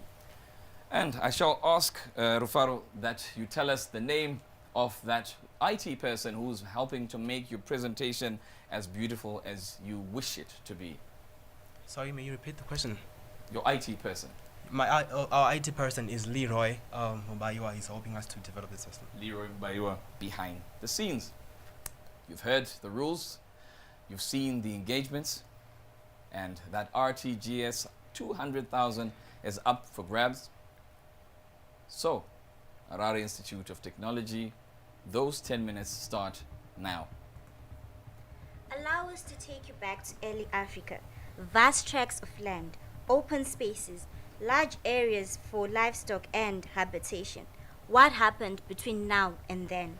Groups evolved from nomadism to occupying temporary spaces, concentrating all activities in that piece of land. World over, there is a rapidly rising concern on how the little available land can be able to feed the ever-growing population. It is estimated worldwide that 5 to 7 million hectares of arable land are lost each year due to erosion and degradation. Population is increasing at unimaginable rates, and if interventions are not done now, we will experience whereby there is a lot of mouths for us to feed and little land to grow our crops on. All in all, which will result in hunger. My name is Rufaro Mandipa. I am Sharon Rose Mhlanga. I am Muguti Russell. I am Natasha Tsundukwa, and we are AgriPlus. Most of the land not on ice or built on is for livestock, and that is 30%. Only a small portion that is remaining is arable. Our program is hydroponic system, whereby in hydroponic systems there is a possibility for us to have 190 plants in 9 square meters of land, saving us up to 90%, of land and increases our yield. Our crop yield is 3 times more than the traditional gardening. As far as nutrition is concerned, the vegetables that are going to be produced using the hydroponic systems are 50 times richer in vitamin A, B, C, and E than the conventional ones. In addition, the crops that are produced by the hydroponic systems, they are independent of the seasons. Thus, they can also be carried out indoors, and this reduces the risk for soil-borne pests, the use of chemical fertilizers and pesticides. We will be growing crops such as strawberries and much more. The solutions that we have made with the nutrients flows from the reservoir into the pipes where we have the plants, and it accesses the roots, and the plants are nourished from there. Then the process repeats itself. We have tackled Sustainable Development Goal 2, Zero Hunger, SDG 3, good health and well-being, SDG 8, Economic Growth and Decent Work, and SDG 11, Sustainable Cities. Our target market includes smart agriculture companies, normal communities, farmers, individuals, and vendors, just to mention a few. The large customer base allows us to be more visible and impactful, as our project is quite diverse. The yield from our hydroponic vegetables is 25% more than the conventional farming method. The current market value for the hydroponic systems is estimated to be 9.5 billion, which is expected to rise to a staggering 16.6 billion by the year 2025. There has been an increase in the adoption of the hydroponic farming systems due to the outbreak of the COVID-19. One of the biggest questions, where is the money coming from? Well, here is a suitably big response. We basically have 3 income segments, one which emanates from the products where our clients buy our system, packed with training workshops and maintenance services, and also vegetables we sell from our own setups. Our competition includes 160 hydro farmers, soko mushrooms, and maple seeds. But then our competitive advantage is on pricing. Thanks to partnership with Orleans Recycling, we were able to engage with our community, whereby the local people can pick up the waste and drop it at our collection center that is at Oro Recycling. We've managed to collect 80 kgs of plastic bottles, where 51 kgs have been used to build the greenhouse and 20 kgs of the plastic bottles have been used to create the hydroponic system. To engage with the community during this period, we were able to do an online advertising of our products. We engaged with boards which linked us with stakeholders. With this, we were able to create a larger customer base. Also, we worked with Farm 4081, which has over 30,000 views on social media. With this, it helped us to communicate with more communities. In Mavuku, over 50 attendances came and they were trained. We are developing an app, the AgriPlus app. With the use of sensors in waste collection cages, it allows us to know when these cages are full. And also, this app helps people to locate the nearest cages where they can leave their waste for collection. Our greenhouses are 18 cubic meters in volume, which translates to 3 kgs being used for every cubic meter of plastic bottles. We partnered with Orleans in the waste collection process, in which 1 kg of empty plastic bottles was costing 6 cents, which is the money we used to pay the locals who had done the waste collection. In summary, over 70 kg of waste has been recycled. 50 youths and women have been involved, and 50 jobs have been created. We have partnered with many associates, and at the end of the presentation, we share with you our testimonials. We are asking for $20,250 for 10% of our company, so that we can create a sustainable greenhouses for our own research purposes and also for stock of our own vegetables to sell. Currently, we only own 1 greenhouse, which we are using for our own projects, and the rest we have been doing for our customers. Your initial 6 minutes are up, and it's now time for you to meet the judges. Judges, they are all yours.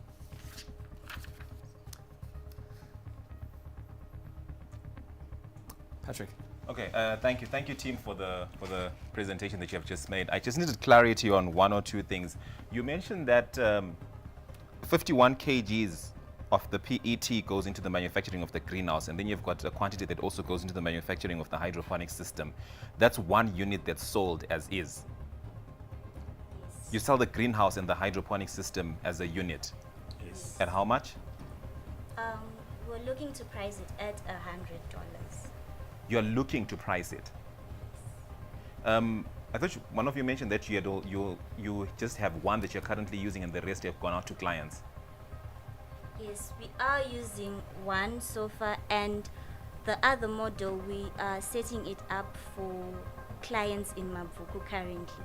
You give it to them for free? No, they are going to pay for it, but at the moment we are still training them on how to set it up. Okay. 1 last question. Who's doing the testing for the vitamin content in your food?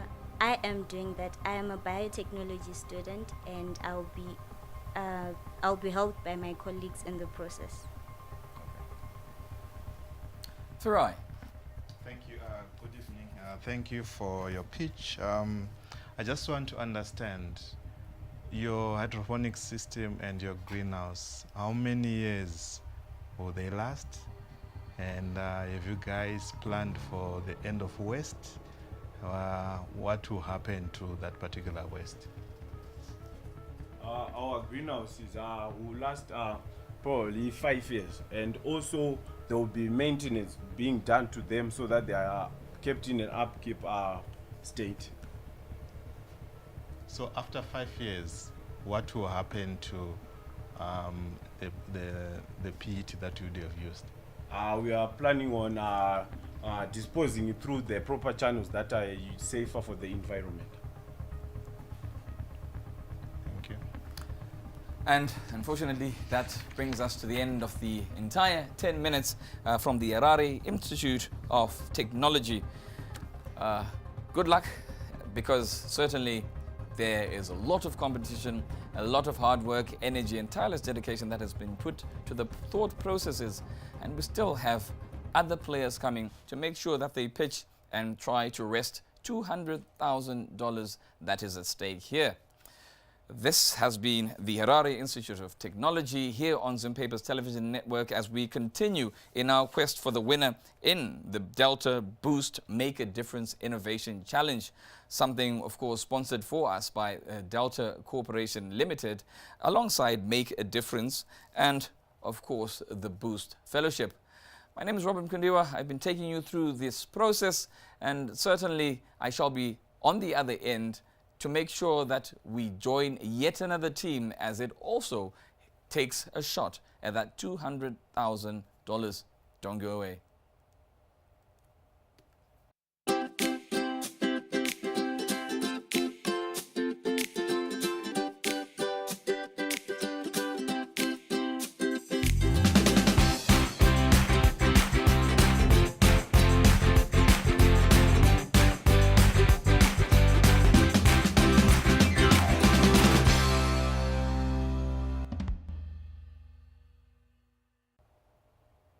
Welcome back to the Delta Boost Make a Difference Innovation Challenge. I'm Robert Mkundiwa. Of course, we've been tracking various universities as they've been giving us their pitches on innovation. Now, this is a program sponsored proudly by our partners, Delta Corporation Limited, alongside Make a Difference and the Boost Fellowship. We now have standing on the slate the Midlands State University from the Midlands, obviously, Gweru. My judges will be eagerly waiting to hear what they have to deliver, and I'm certain that so too will you be waiting to find out what new innovations they have in their idea room. Welcome, Midlands State University. I shall tell you, you will have 10 minutes for your presentation. That's the entire presentation. 6 minutes of those you shall be giving us your pitch, and for the remaining 4 minutes, you shall be getting questions from our judges who will want to hear and solidify whatever they'll have heard from you to make sure that they get to understand your pitch. Remember, you're fighting for 200,000 RTGS dollars, so there's quite a lot at stake. I will start by asking that you give us a brief introduction of yourselves before you meet that challenge. I'll start with the gentleman. Thank you so much. My name is Nevi Ferreira. I'm studying towards Human Resources Management at the Midlands State University. And now, the lady. Thank you so much. My name is Yolanda Beery, and I'm studying towards an economics major. And finally, the gentleman. Hello, my name is Wesley Mambinge, and I'm studying towards a computer systems engineering degree. Well, I will say, Neville, yes, sir. You have two other people who are making sure that this presentation is as solid as possible, especially on the IT side. Who are those people? Okay, so on our IT personnel, we have Brent Takunda Zemba, who was studying towards the banking and finance, and Tino Tenda Chivema, was studying engineering. Certainly, and we say all the best of luck to you, Midlands State University. Will they make the cut? Will they be the team that we were waiting for? Will they be the team that lifts the prize? We've got 10 minutes to find out. Midlands State University, your 10 minutes start now. Good day, ladies and gentlemen. We are here to seek an investment of $2,530 to finance two innovative, affordable, and highly relevant solutions to water scarcity, food insecurity, and incorporating technology in waste management. And this significantly contributes to SDG 1, 2, 3, 1, 2, 6, and 11. Climate change has brought highly detrimental effects globally, especially affecting less developed countries, such as less foreign countries and less developed countries. In Zimbabwe, erratic rainfall patterns have affected water supplies, evidenced by water taps in most urban areas running dry. Furthermore, statistics show that the population is estimated to increase by over 10 billion by 2050. Therefore, we need agricultural solutions that maximize on water and land. And now we present to you our solution, the green ponics. It's a gardening system that uses recycled materials, uses up to 1/3 of the water normally used in conventional farming, and produces more yield. Green Ponics is an eco-friendly system made out of 1.25 liter Chiuku super bottles horizontally placed on a wooden plank frame. The standard structure of 25 square meters uses 80 bottles and 24 meters of wood planks, which holds up to 50 to 70 plants.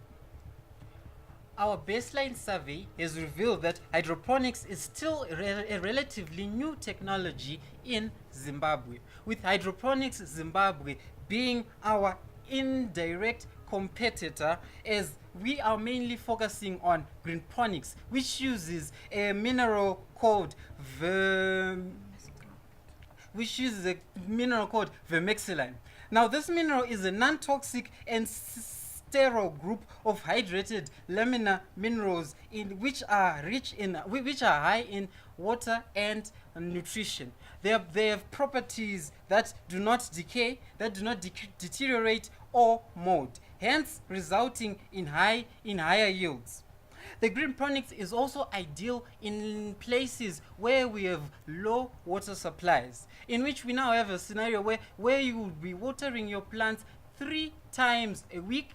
With greenponics, you only have to water your plants once every 2 weeks. You use less fertilizer, it is less labor intensive, more productive, and uses way less land than conventional farming.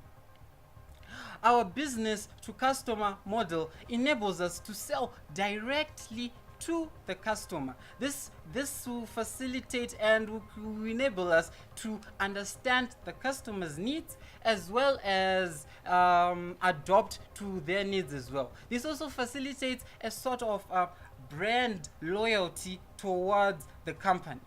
We have partnered with Vermex Water Systems. Now, Vermex Water Systems will supply us with vermexilite. This will also couple to our business model, in which our business model is mainly focused on low production, in which we will be beating our competitor which sells its units at $350, whereas our units will be going for a price of just $50 United States dollars. Our target market are established horticulture farmers who contribute 15 to 19% of Zimbabwe's agriculture GDP, according to FAO. To effectively reach this market, we have partnered with Farmbuzz, which is an agricultural consultancy farming company that focuses on smart farming solutions and farm management. This will enable us to sell our products through their established network of international and local farmers. Our strategic partnership allows us to have a defined network. Hence, this defines our customer network, ensuring sales. Therefore, we project that in our full financial year 2021, we will sell 106 structures, recycle 8,484 bottles, create 5 jobs, and realizing a total revenue of $5,346 for greenponics. And now we present our second product, the upcycle kiosk, an innovation that incorporates technology in waste management and allowing us to continue making an impact in the waste management industry in the face of COVID-19 pandemic. And an upcycle kiosk is an online platform we designed in partnership with the Renewable Eco Solutions and established waste management company. We created a first e-commerce online store where people in recycle business buy and sell products and services. To date, 8 green innovators with a total of 40 products have been listed on our site. Our business-to-business model reveals that these green innovators, they pay a fee of $5 towards the registration and a monthly subscription fees for $10. Basic trajectories for our strategic partners makes makes us realize they make us realize the way we have to invest. They make us to know the 30 subscribers that we have listed on our site. We also enlist in about 250 different products, and also we are also looking forward to say 1,147 products, realizing a revenue of 7,947 in the first financial year. Midlands State University, your 6 minutes are up. Now, I implore the judges to at least start digging into your presentation, starting with Lloyd. Thank you so much. Good evening. It was a powerful presentation. I just wanted to check on the sustainability aspect of your project with regards to the raw material. With the rising demand of PET from a number of recyclers, how prepared are you, or what mechanisms are in place to ensure that you have a consistent supply of the raw materials, that is the PET, in making your product? And then also possibly you can highlight the amount of volume of waste that you'll be taking out of the environment. Thank you very much for the question. The amount of waste we'll be taking away from the environment are about 80 for the standard structure, 80 plastic bottles per structure for the standard structure. That holds about 50 to 70 plants. And furthermore, we are yet to see and calculate how we are going to fix that problem. Thank you. All right. Thank you. Good evening. Thank you for the presentation and also the diversity in the teams that you have. I think it showed in the presentation that you gave to us. I want to understand, the end of waste planning in terms of your project. What is the lifespan of this green ponics, and then what plans do you have in terms of addressing the waste that will then be generated after use of this green ponics? Okay, thank you so much for the question, sir. So for the plans that we have in the issue of waste management, we have come up with our second project, which is called the Upcycle Kiosk. This is a platform where we will be uploading those people who are involved in recycling projects, where we will be selling the recycled project to a market that appreciates eco-friendly products more. Patrick? Okay, just a quick question. In normal agriculture, you've just got land. If the land leaches or whatever happens, you just add more fertilizer to the soil and you grow your crops. You guys mentioned that you're using a particular substance, I think it's vermiculite, which I assume you're purchasing. How much are you purchasing that for, and what's its lifespan when you are planting? Do you constantly have to change that, or how long does it last? Currently, we are not actually purchasing it. We are being given it by the company called Vermex Water Systems. Their director is a member of our board of directors at Inecta's MSU. So he had offered to supply us with the vermexilite for now, but then it is just for the first business quarter where we are scaling our business, returns. If the returns are okay, we'll either be purchasing or we'll continue with a more favorable partnership. My question now is to say, when you're purchasing it, is the project still viable?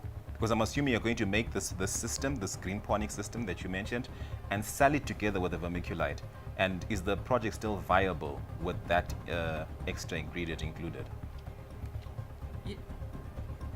Yes, it is still viable because we had actually included it in our production cost of $26. Of $26. So it's something that we had catered for in future, but for now it is something that is we are not yet receiving, we are not yet paying for it, but we actually catered for the cost.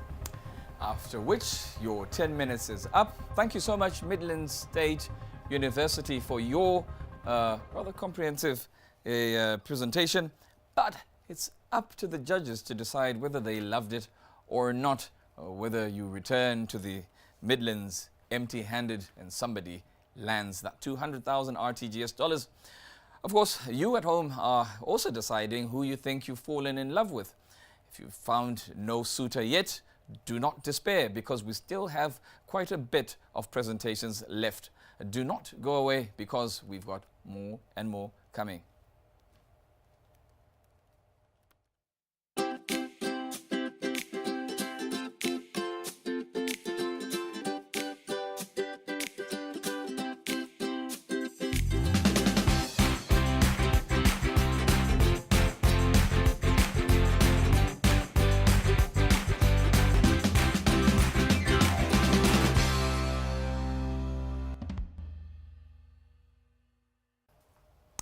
Welcome back to the Delta Boost, that innovation challenge that we've been following here on Zimbabwe's television network, proudly sponsored by Delta Corporation Limited, alongside Make a Difference and, of course, the Boost Fellowship. Now waiting eagerly, we have the University of Zimbabwe, no less, from here in the capital. The judges will be eagerly awaiting that performance to see whether it's going to be that ultimate one that's going to walk away with that 200,000 RTGS dollars. Many have come before you. You are the penultimate, and certainly you've got a task, and it's a task that you should complete in 10 minutes. 10 minutes is standing between you and $200,000 to make that innovation dream of yours a reality. I will tell you that you shall have 10 minutes all in all, but of the 10 minutes, 6 minutes of those are when you shall be giving us your presentation, and the 4 minutes are an interaction between you and the judges who, trust me, certainly always have questions. But before we get to the business end of this particular session, I shall ask that you introduce yourselves and tell us what program towards which you're reading, starting with the gentleman. All right, good day, Zimbabwe. My name is David Kanka. I'm from the University of Zimbabwe, and I am studying political science and diplomacy. David, welcome to this challenge. And next, the lady. Hello, Zimbabwe. My name is Precious Mabika, and I'm studying cloud computing and Internet of Things at the University of Zimbabwe. Cloud computing and Internet of Things. Brilliant. Great to have you. Now, the lady. Good day, Zimbabwe. My name is Elishama Chipare. I'm studying honors in geography and information science and environmental observations at University of Zimbabwe. Certainly. And then finally, the gentleman. Good day, Zimbabwe. My name is Tasisius Chakunda Chaputa, a student in the University of Zimbabwe who is currently studying actuarial science. Actuarial science. I shall go back to you, David, and ask that you introduce the man behind the scenes who's giving us that work in IT. All right, the man behind the scenes, that is the man that is actually giving us the presentation that we're looking at, or that we are to look at, is none other than Tafadzwa Gocha. Yes. Tafadzwa, certainly. Thank you. Zimbabwe, we are ready to roll with the University of Zimbabwe. And University of Zimbabwe, your 10 minutes start now. As the effects of climate change become more apparent, drastic changes in weather patterns, rains do not come when expected and as expected, the sun is felt more harshly, drying local lakes and rivers, and the lives of many with them. Our lives threatened by the erratic and reduced amounts of rainfall and prolonged droughts and rising temperatures.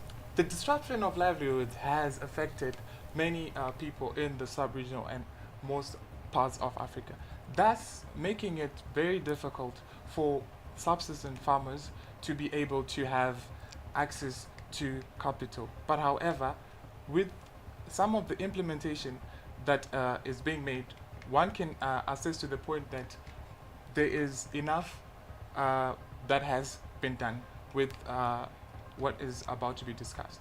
We have managed to maintain and address the poor management of waste, as well as the ease of climate change for farmers and the many lives. Ladies and gentlemen, As the Nexus University of Zimbabwe, we present our multi-phase project, the AgriLink.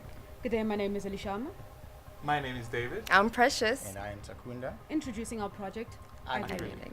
Now, we looked into ways in which we could use waste as an agricultural solution. Through thorough research and engagement with the Zimbabwe Agricultural Society, we're able to gain a basic understanding of the local small-scale Zimbabwean farmer. We also identified the need of the use of water in the changing rural and peri-urban farms. According to the World Bank, 70% of the Zimbabwean population is living either in rural or peri-urban settlement. That is close to 10 million Zimbabweans that are in a position of either being subsistence farmers, thus making it quite difficult for them to have a viable market, and therefore leading to either them having challenges that are usually faced by subsistence farmers in terms of the availability of a market. And then what did we do? We sought to use plastic and exploit the properties of plastic to the advantage of our society. Plastic waste is a menace to the environment, but our innovative minds sought to use the same dangerous properties to the betterment of our society. Partnering with the Zimbabwe Sunshine Group, we managed to engineer the AgriLink eco bricks.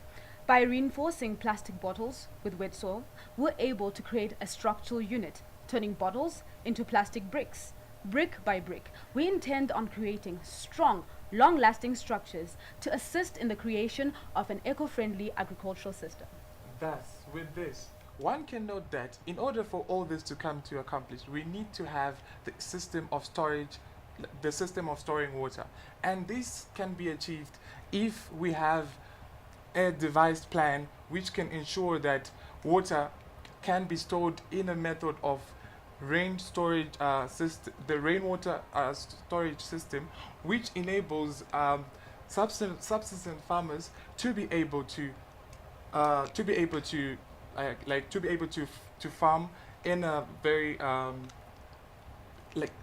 farm in a very important way.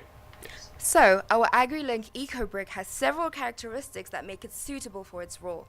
It is waterproof, it has a long-lasting lifespan of up to 700 years, and it has a high tolerance to stress, creating a product that converts waste as well as to keep the environment clean. Okay, we also plan to use the PET plastic bottles to make the AgriLink drip irrigation system. With this innovation, we intend on improving water management systems to conserve water and to encourage farmers to use more eco-friendly systems of farming. With this AgriLink drip irrigation system, farmers would use the least amount of water in the most efficient manner. In future, we also intend to explore more innovative ways of using our plastic structural units, such as the construction of low-cost community greenhouses, storage warehouses, silos, just as to revolutionize rural and peri-urban agriculture.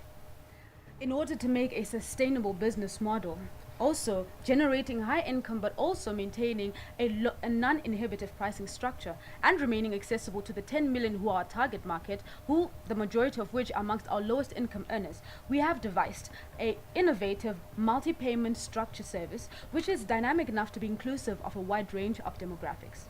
Our structures have an initial cost of 1,000 RTGS, with a small percentage that is a mode of payment, as well as, upon average, it can be paid for up to 24 months, making a profit of 2,000 RTGS. And this makes it easier for farmers to focus more on their agricultural produce. So, we shift 68% of Zimbabweans from being subsistence farmers to being profitable micro farmers. One family, one village, one province at a time. We live in a world being dominated by technology.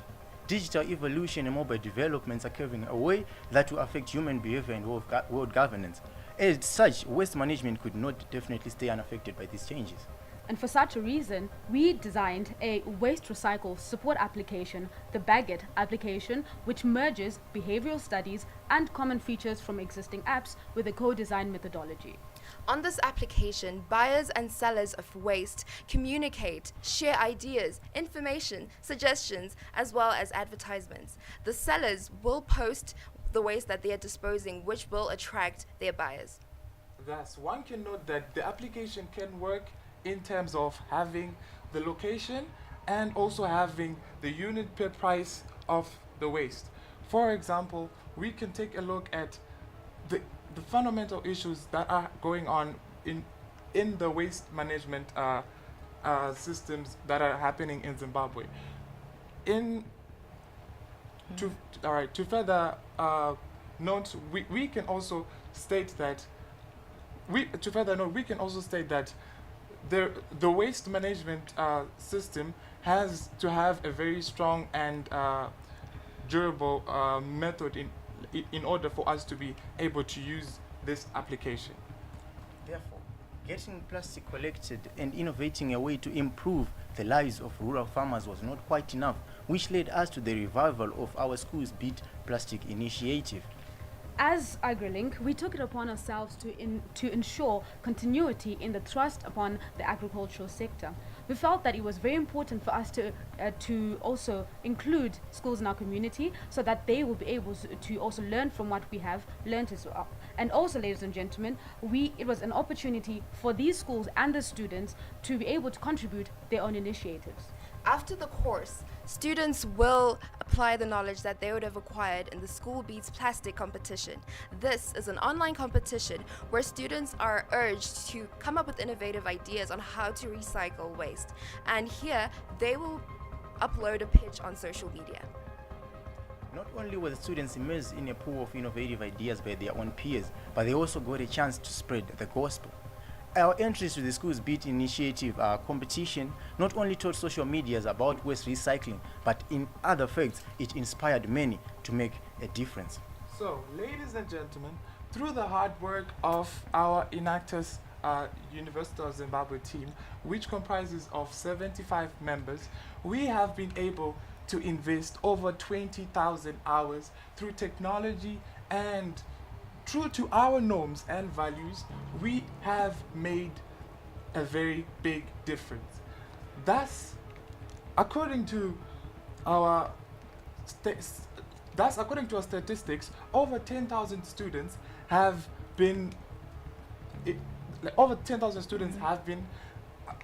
reached, and also over 15,000 people have been directly reached, thus leading to over 40,000 people being indirectly reached through the initial investment of 7,500 RTGS, which has given us a profit of 5,000 RTGS.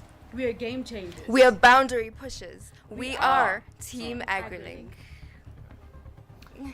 Well. There, you've got your work cut out for you, judges. You've got questions to ask. They've got answers to deliver.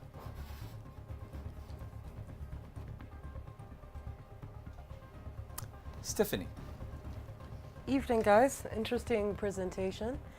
Could you possibly just quickly list the exact products that you're making? We saw a couple of aspirations of things that you hope to make, but right now, what are the existing prototypes of functional things that you've made? The existing products that we have, the first and the most primary is the Eco Brick, which we're going to be using to create the tanks we're going to be making the farmers buy, which will install with the initial payment of 1,000 RTGS. And from these tanks, we also plan on creating drip irrigation systems using PET bottles, as mentioned earlier. As a follow-up, so is there an existing product right now that you've taken to market?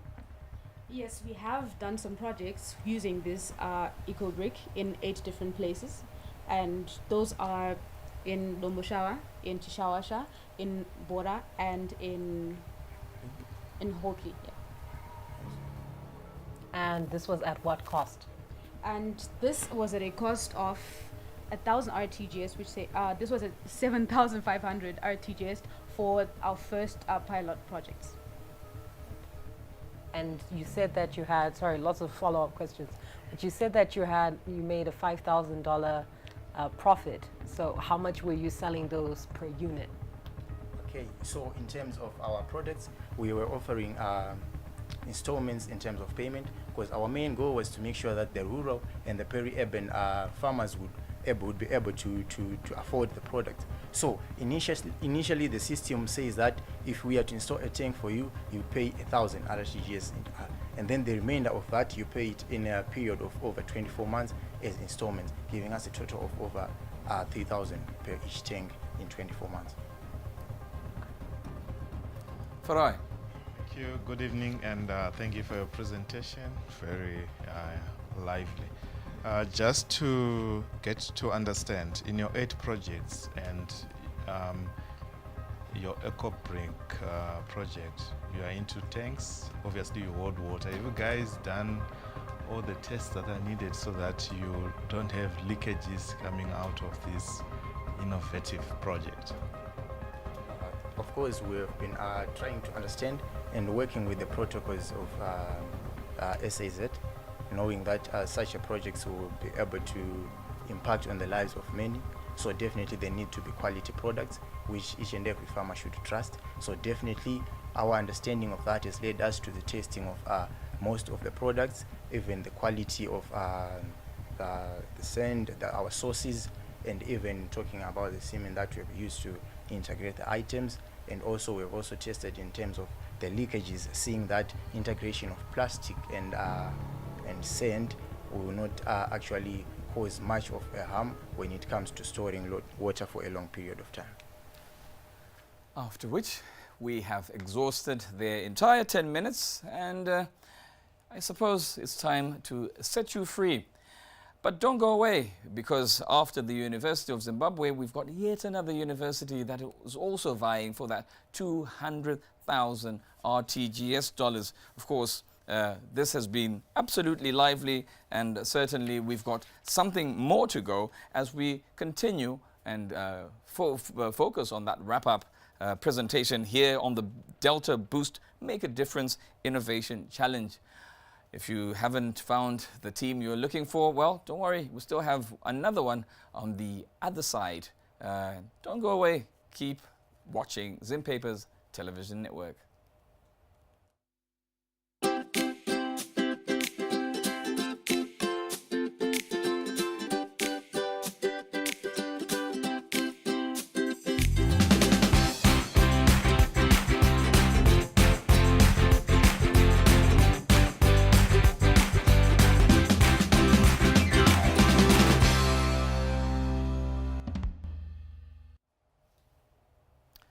Well, this is it. This has been a long and grueling night, and certainly we saw those 8 presentations, no less, from various universities from the various provinces here in Zimbabwe.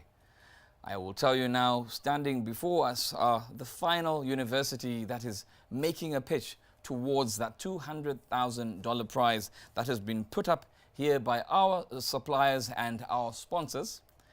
Well, certainly our sponsors have been with us hand in glove. The Delta Corporation Limited, Make a Difference, and the Boost Fellowship.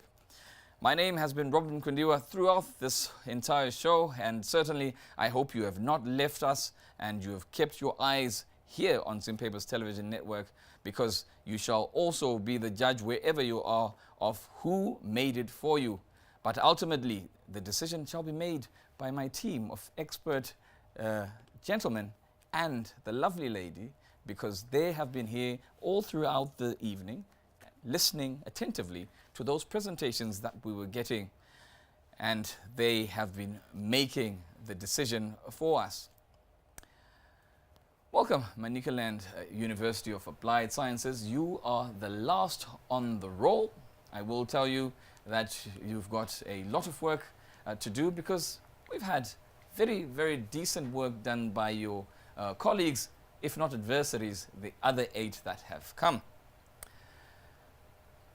First, I will give you your orders. You shall have 6 minutes in which to give us that presentation, that pitch, make it watertight.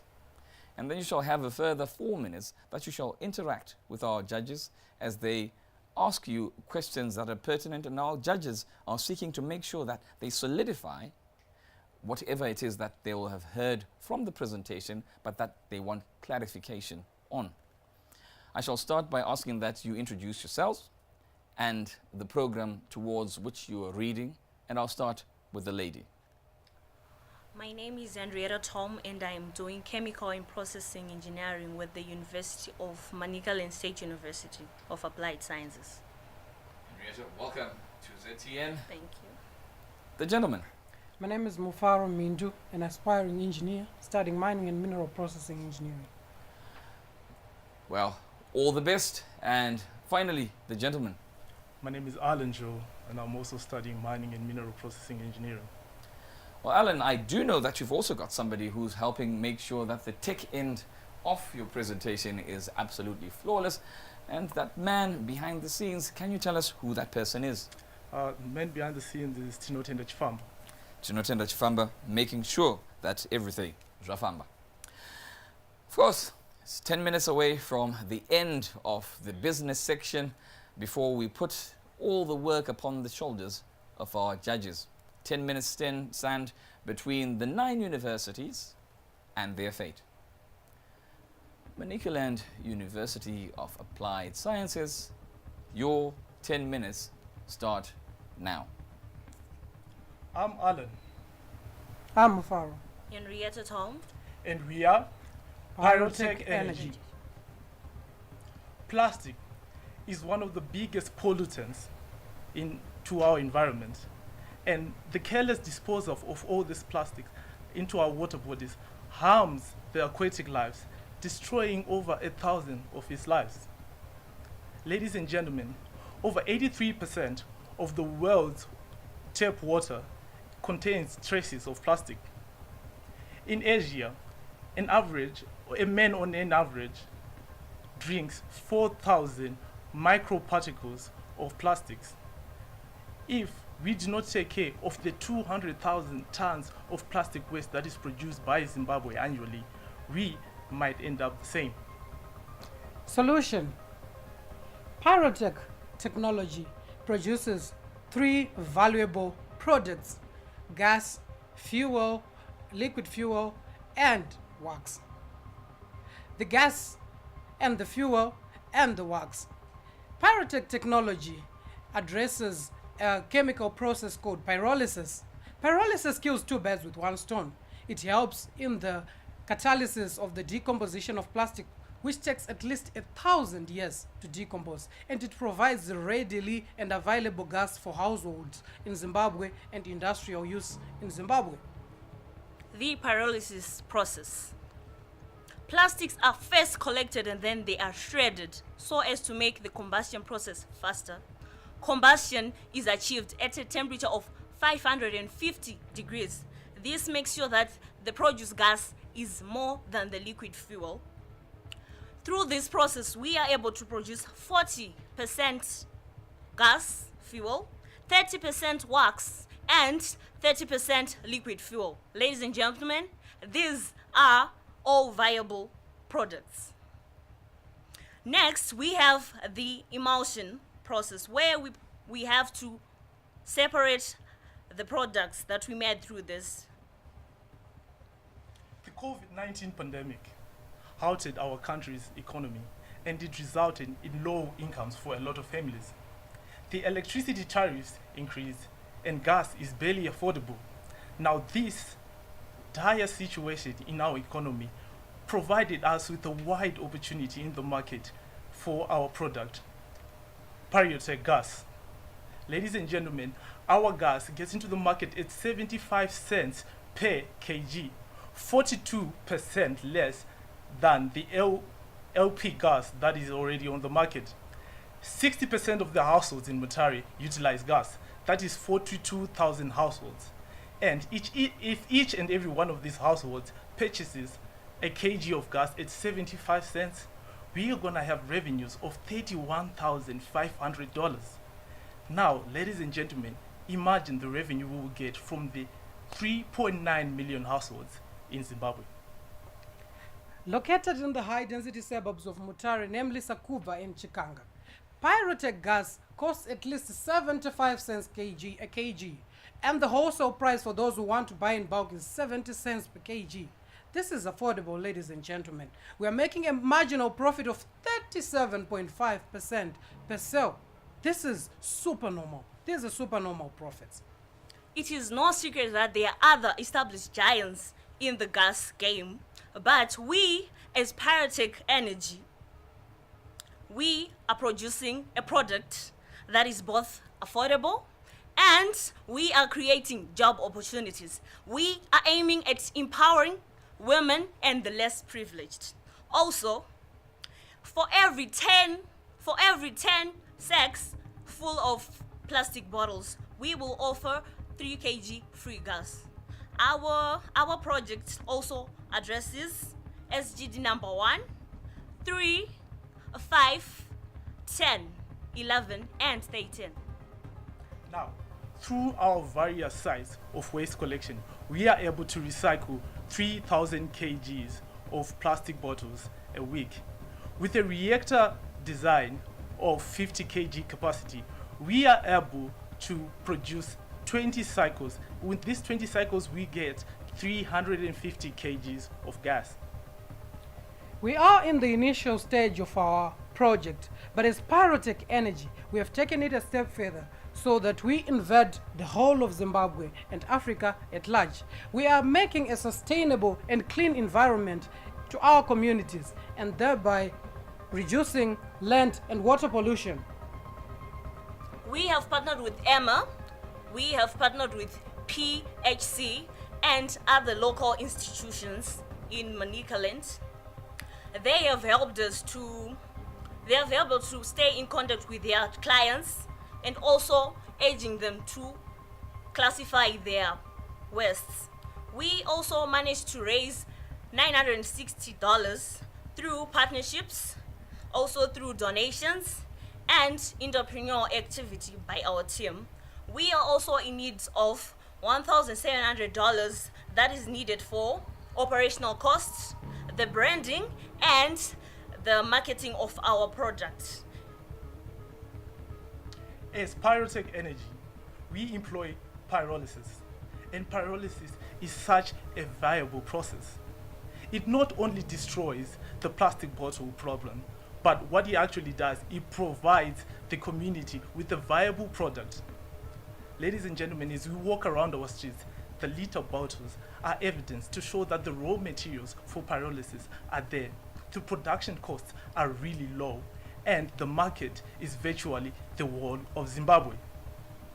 Ladies and gentlemen, we are Pyrotech Energy, and I thank you. Pyrotech Energy, thank you, and you are the final team here on this challenge, this innovation challenge. And now I challenge the judges to have an interaction with you, after which I'm going to close this session. I'm going to send them in sequestration, and they shall come up with an ultimate winner for us. Judges, the team is yours. Nigel. Good evening. Thank you for your presentation. It was very engaging. I'd like to find out in terms of your pricing. You are saying you will charge 75 cents per kg, correct? And then looking back into the investment that you would have put into the whole project, is that a good price structure? Thank you for your question, sir. What we have realized is that our production cost for pyrolysis is very low because it entails us simply collecting waste. And we don't just collect waste ourselves, we engage the community as a whole in engaging the waste. And we have put out there promotional campaigns where if people come with a certain amount of waste, we give them a certain amount of gas for free. So a lot of this waste is actually collected by our community. The cost in this pyrolysis is actually the design of the reactor. Judges. Patrick? Thank you. Good presentation. Just one question from me. How many kgs does 10 sacks of PET bottles weigh? 10 sacks of PE bottles. You said you're paying, you said 3 kgs of free gas for 10 sacks. Yes. Roughly how many kgs is the 10 sacks? 10 sacks of PE bottles, 10 sacks of PE PET bottles, they roughly weigh from 15 kgs to 20 kgs. depending on the sizes of the PET bottles that we have in the sacks. So it's a bit pricey. And Farai? Thank you. Just help me understand, in terms of, do you have capacity in terms of designing and construction of the pyrolysis reactors? If not, how are you handling that side of your business? Thank you very much, sir, for your question. For our design of our reactors, I'm a mining engineer and she's a chemical engineer, and the synthesis and the design and the schematics of it, we are able to do it. But we have engaged the workshop people at our university, and they are willing to help us with it. And in addition to that, we are using readily available stainless steel metal and all other things which are readily available, so that this project comes to use. This project becomes sustainable to our communities. I believe we have a question from Lloyd. Thank you so much. It was a good presentation. Just a follow-up to your presentation where you mentioned the other products or byproducts from the pyrolysis process, the wax and the liquid fuel. Maybe can you elaborate more? What do you do with it? Thank you so much for your question. That's where the aspect of chemical engineering taps in. The wax is reintroduced into the reactor, and the other one is purged, is going to be used to make candles. And the liquid fuel is going to be used as a substitute of paraffin. But the paperwork is still yet to be done, and the pricing is going to be less than the paraffin, which is at least 50 cents per liter. Well, I must hold you back there, dear judges, and I must say to our final team, thank you for your presentation, and it's now up to the judges to make that decision, because this is it, this is the tail end. 9 teams, 9 universities, 9 pitches, and only one ultimate winner. Who shall that winner be?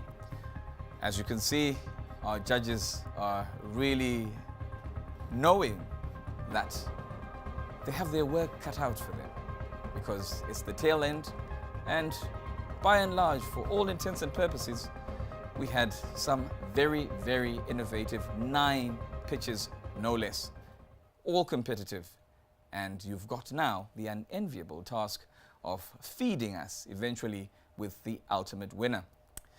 Now, as the judges collate their ideas, come together, start thinking, start pondering, we'll take a little bit of a rest, and after which we shall be going to that bit where we announce who that ultimate winner is. So, from me, Robert Mkundiwa, here on Zimpapers Television Network, and on behalf of our sponsors, Delta Corporation Limited, the Boost Fellowship, and certainly Make a Difference, I'll say thank you for watching, and stay tuned now as we await that ultimate period where we come back and announce that ultimate winner. So, don't go away.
Pangu bese ndasakura ndazunza.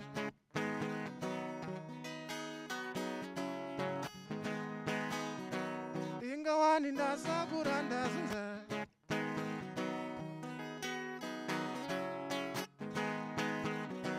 Pangu bese ndasakura ndazunza.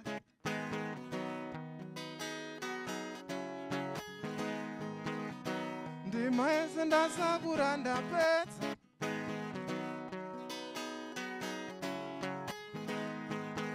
Zvazarire mikufuga nekuwarera.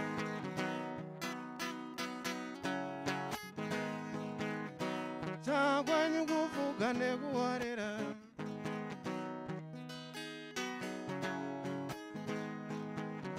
Zvimwazvizunzwe, zvimwazvizunzwe, zvimwazvizunzwe, zvimwazvizunzwe, zvimwazvizunzwe, zvimwazvizunzwe.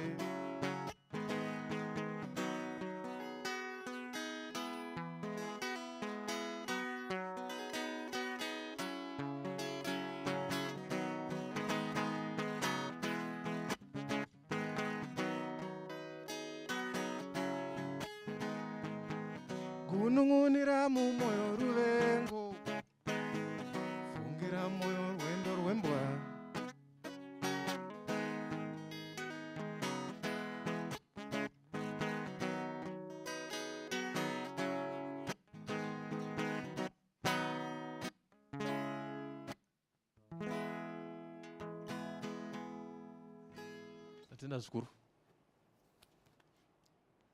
Welcome back. It's been a long night indeed. Certainly we've seen so many beautiful pictures here on the Delta Boost Make a Difference Innovation Challenge. Of course, we did say we're going to be going down to the business side of things, and this is where we are. Same evening, a different auditorium. We've had to move from our studios because the pitches are done. And certainly this is what you've been waiting for. You've been waiting for the awards ceremony. It's 200,000 RTGS up for grabs. And certainly with what has been agreed, we saw 10 absolutely fabulous pitches. So, according to the rules that have been laid out, according to the numbers that have been garnered by the 10 teams, each will receive a percentage of that 200,000 because we want to make their dreams come true. So certainly we're going to put a bit of seed into everything that everyone has done. So we've got 10 winners, if you will. And since we're here at the business end of things, I think we should start by at least appreciating the beautiful music that Innocent Kufa gave us. And I again want to say a thank you to our great judges. You've been amazing. It's been a long night. There's a lot of work that you've done. And it must have been absolutely tedious to come up with these results and put these 10 teams into the positions that you've put them in, because to be honest, we've seen absolutely beautiful work coming from them. I think to start us going today, I think I'm going to bring Patricia Mrambinda, a very great friend of Zimpapers Television Network, who also happens to be the Corporate Affairs Executive here at Delta Corporation Limited. These are the people who've been supporting our dreams, our hopes, our aspirations. And let's hear a word from her as she speaks to our wonderful, wonderful teams. And of course, as we start the business end of the awards ceremony. Patricia, if you will.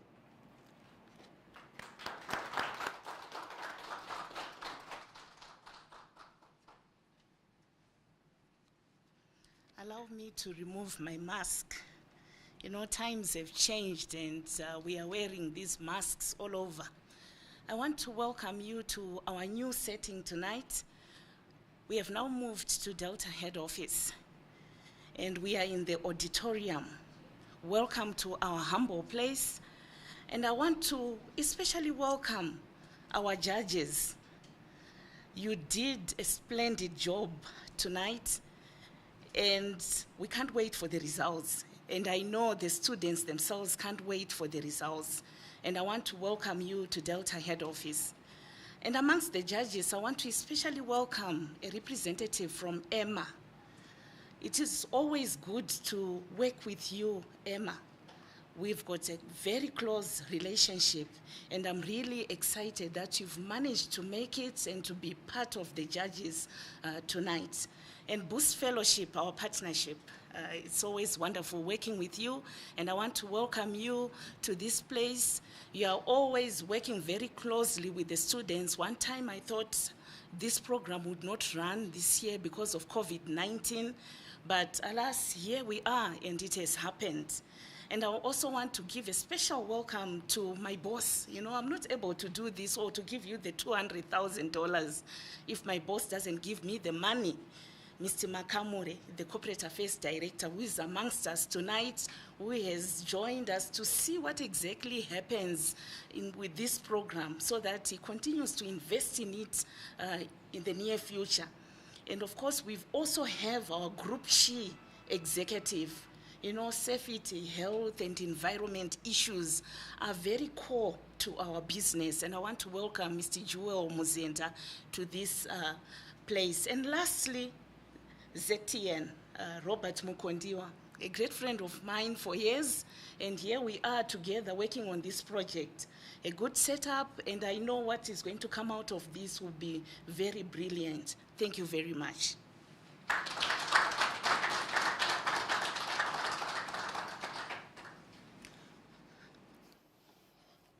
Thank you so much, Patricia. Hardly do people recognize the excellence of the Master of Ceremonies, but here we are. Delta is appreciative. But of course, you've been waiting really here and at home for those results. And I did promise, and I know you've been very patient. Of course, now the cat has been let out of the bag. Why we had to have all those commercials, because we had to be rushing between two different sets, and that's the hard work, energy, and tireless dedication of the teams that are involved, and certainly of the students. Now, to make you cognizant of what's going to happen, I'm going to call upon Cleopatra Makoni, this Executive Director of the Boost Fellowship, and she's going to be with me here to assist me in making sure that we deliver the results that you have been waiting for. Cleopatra, if you will, please join me, and please also call upon those who shall be handing over the awards to our teams, because certainly that time, the time you have been waiting for, has come. Cleopatra. Thank you, Robert. Thank you very much. I think you'll allow me to remove my mask now. So my name is Cleopatra Makoni. I'm the Executive Director of the Boost Fellowship and also the Enactors Zimbabwe Country Leader. And I'm happy to also be here. This is a 12-year partnership that we're celebrating with Delta. So it warms my heart because this is something that we've been working for years.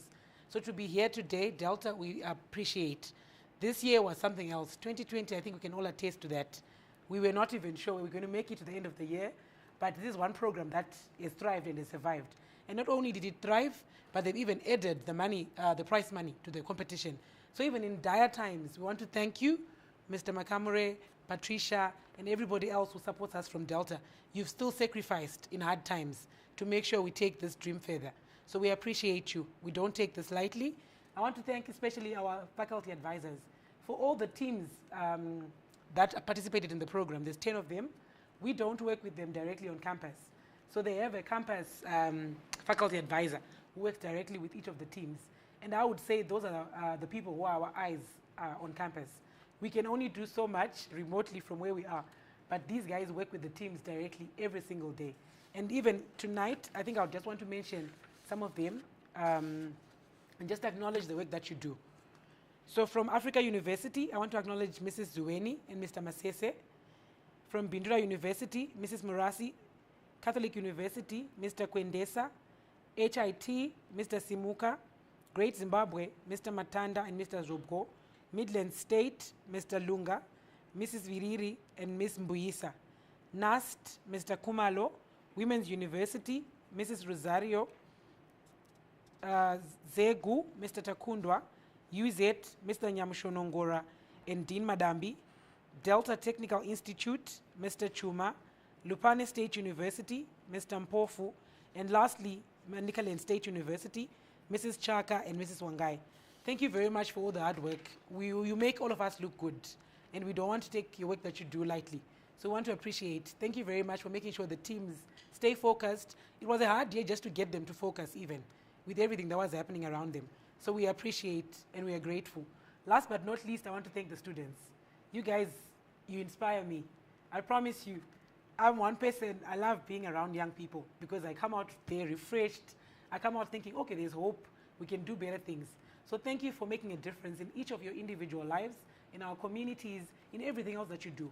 And I want to keep challenging you guys to keep doing better. For all the teams that will win today, I'm happy each of you are getting something for your efforts. But it's not about the money, I always say this. It's about the impact that we're making as a nation, in our country, and globally. So keep doing whatever you're doing to keep making a difference in our respective communities. I think for the awards, I'll hand over to you, Mr. MC. But firstly, we'll get the outcome of the awards from one of our judges. Thank you very much, sir. This is just to show you, I have no idea what's in there.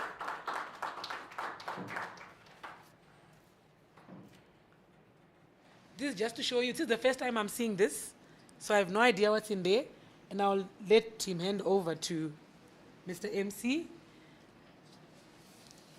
So whatever is in there is a surprise for all of us, absolutely.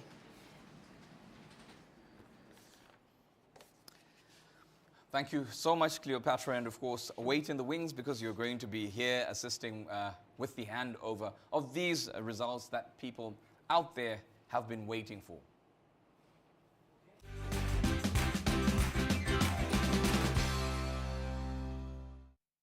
So, of course, what is an award ceremony without a bit of a refresher?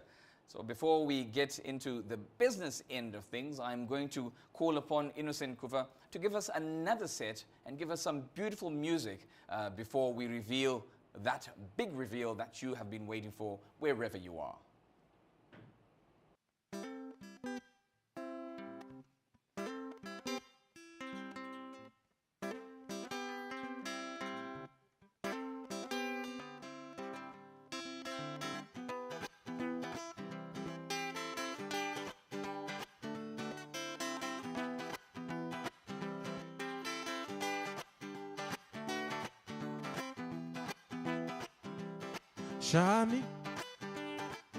Shami so mwanangu we hapana swandi chata Shami so hapana swandi goni Ndishakutengera pata pata ndokutengera siripasi Ndishakutengera pata rereti Ndishakutengera pata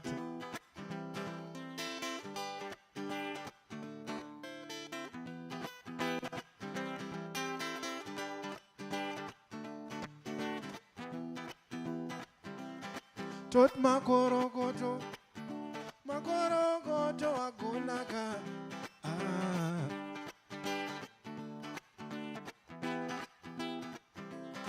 Tot makorogoto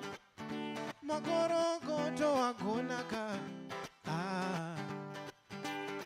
Ndishakutengera pata Ndishakutengera pata ndokutengera siripasi Ndishakutengera pata Ndishakutengera pata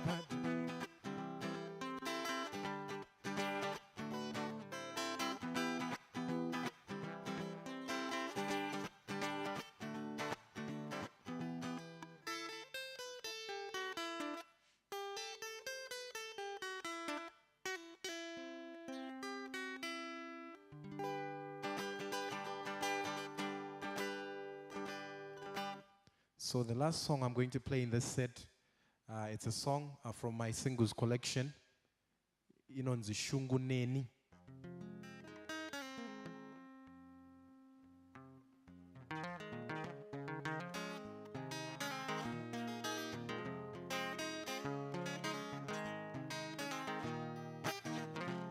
pamwe une shungu dzekudiwa one uyo ari pedyo newe, une nguva uchiedza ataure newe, uchitenga maruva uchinyemwerera, asi zvose zvaramba kwasara chimwe chete, kumunyorera tsamba.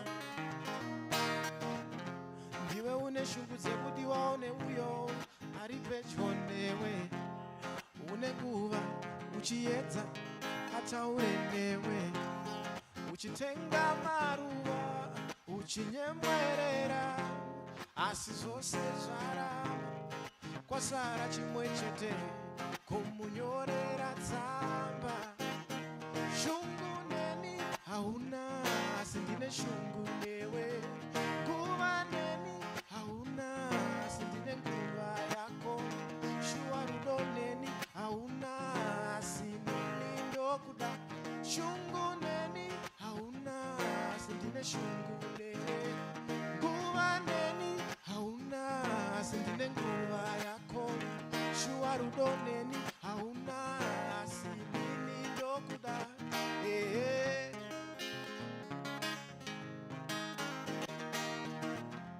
Moyo hauna zororo usipo iwe, hana yangu yorwadza uri kure neni, ndakuona iwewe ndofara wani, ndakuona chiso ndosekerera, ndinotenga maruva ndichinyemwerera, asi zvose zvaramba kwasara chimwe chete, kukunyorera tsamba. Shungu neni hauna, asi ndine shungu newe, nguva neni hauna, asi ndine nguva yako, shuwa rudo neni hauna, asi nini ndokuda.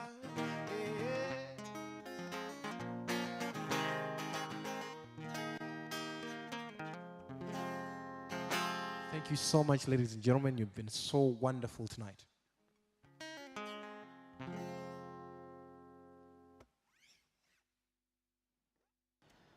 Well, it was an absolutely beautiful set that came from the gentleman Innocent Kufa, really entertaining us on a night where our nerves are really wreaking havoc, because we all are anticipating and waiting to see who shall lift prize number one. And of course, as we told you, everybody gets something, because how do you invest in our future if you do not invest in everybody who has a dream? And that's what Delta is doing right here today in the Delta Make a Difference Innovation Challenge. So now we've reached that business end of things.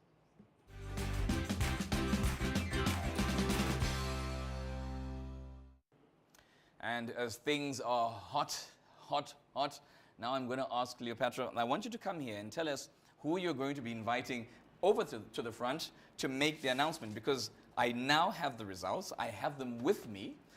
So I want you to come and tell the rest of the world who is going to be assisting you in making sure that our winners get their just desserts. Thank you, Robert. Thank you very much. So who else? We are very privileged to have Mr. Alex Makamure from Corporate Affairs. He's the Corporate Affairs Director. He's the man of the moment. He's the one that makes all of us look good and shine. So I'll invite him over to the front. I think as he's coming, can you give him a round of applause? Yes. Thank you very much, sir, for investing in our youth and making sure things keep happening. That's it.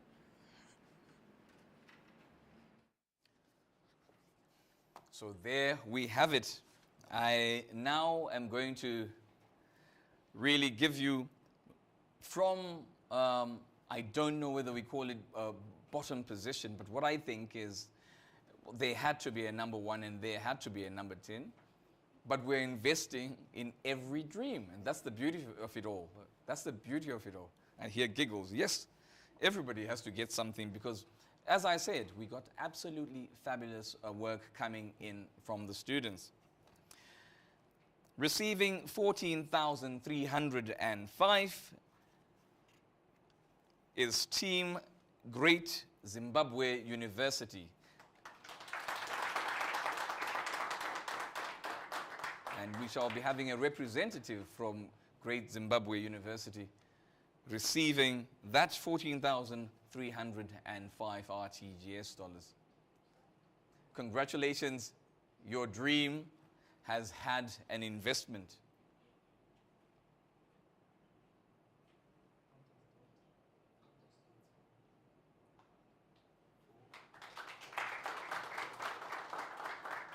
Congratulations in order there, Great Zimbabwe University.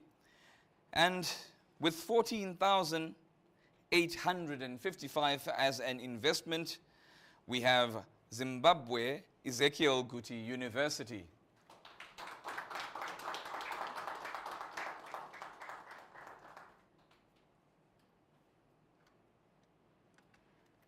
Of course, we shall be having somebody pick that check up for 14,855, because if nobody picks it up, I will.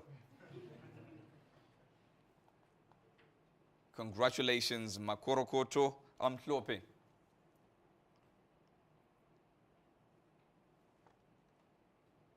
Thank you so much, Zimbabwe Ezekiel Guti University. Following through is a team that gets $18,156, and that is Bindura University of Science Education.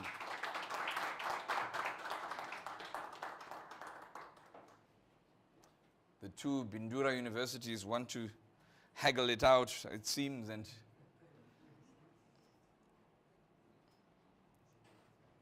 for 18,156. That is the investment. Congratulations, and we hope your dreams come to fruition. Thank you so much, Bindura University of Science Education. With an investment of 18,431, we have the Harare Institute of Technology. Congratulations, Harare Institute of Technology. 18,431 is your investment. And certainly a very competitive pitch and very impressive.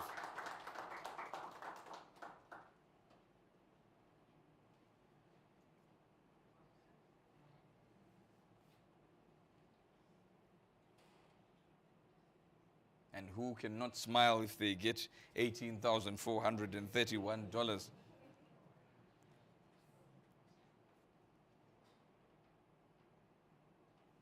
Congratulations. Congratulations. Congratulations. Receiving an investment of 18,707 is the Women's University in Africa. Congratulations, ladies. Yes, and she removes that face mask to show us that smile. She knows she's got a killer smile, and she certainly will give that to us. Congratulations, Women's University in Africa.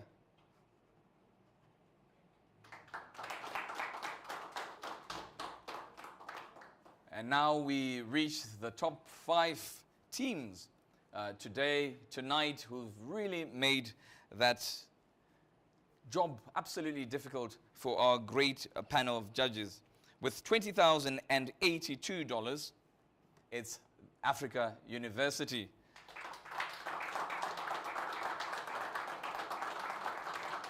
Mutare taking 5th position in the top 5 tally, $20,082. Warmest congratulations, Africa University.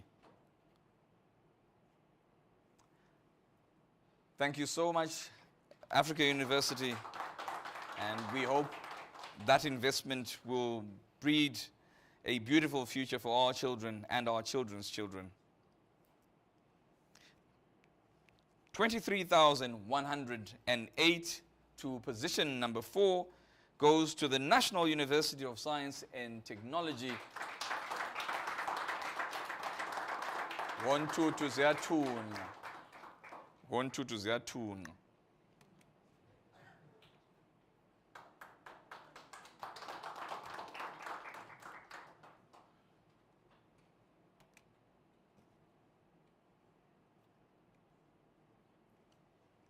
Amhlophe, National University of Science and Technology. And so, the top three beckon. Which has the greater dream to build our future? We shall soon find out. But not really something that we have neglected to say is that these three universities also impressed, and I was a fly on the wall. They impressed the judges even in their PowerPoint presentations, corporate style. And in fact, there are a lot of corporates in our country and beyond who cannot come up with something as beautiful, as absolutely beautiful as we saw. So before we even talk about the investment and the winners, I think congratulations, we need to give a round of applause for that IT team. And remember those geeks were sitting behind the screen and we were not seeing them, the IT people. But they gave us a marvelous, marvelous job, and they may not be seen faces for television, but they give us beauty for television. So with 23,108 RTGS dollars, we have the Midlands State University.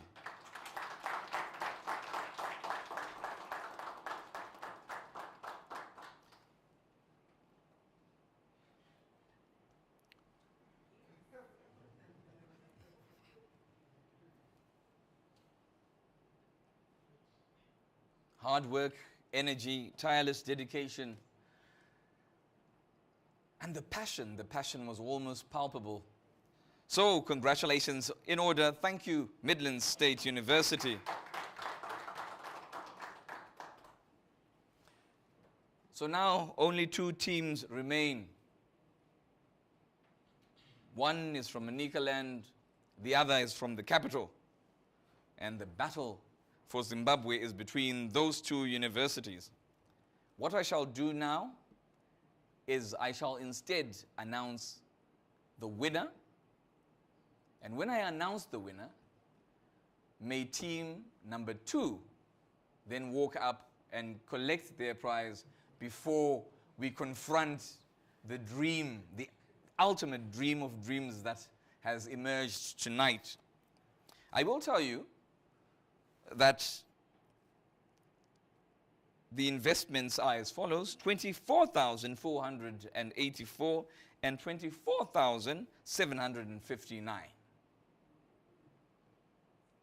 That actually shows you just how close this was, and that shows you the pedigree that we have as Zimbabwe, and that shows you how bright our future is as a nation, as a people. The ultimate prize, of course, will go to Delta Corporation. Okay? Thank you. Thank you so much. But today, walking away with the 24,759 and the winners, ultimately, of this evening,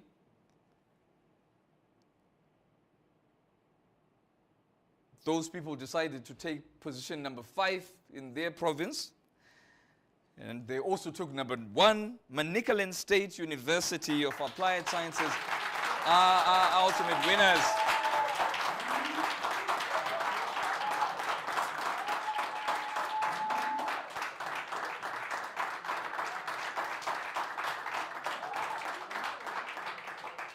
So, for the whole of next year, the capital of innovation in Zimbabwe has moved from Harare, because University of Zimbabwe decided to give it away, and it shall be in Manicaland.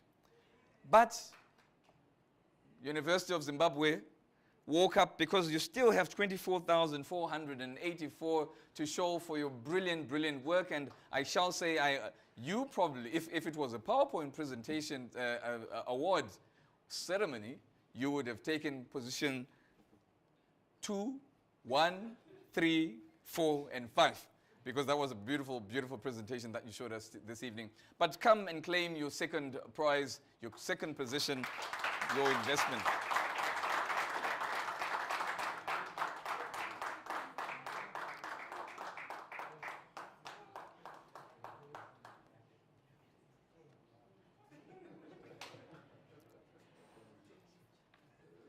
$24,484 investment in your dream.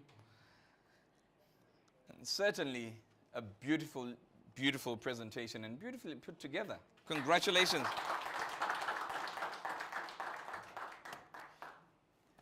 Mina ngakhula ngakho koba kobulawayo. And what we say is when the kings come, we say bayete inkosi. The kings of tonight, the kings for the year to come, the people into whose hands we've put our future, those who carry our dreams, our hopes, our aspirations, the people who are going to make sure that our carbon footprint is reined back. Oh, King Manicaland State University, dear lords, dear ladies, Vanavadin Chaka, Mr. Chaka, please humbly accept our request that you walk forward and take our token of our appreciation for your splendid, splendid work you've made tonight, absolutely relevant. You've made us absolutely proud. Manicaland.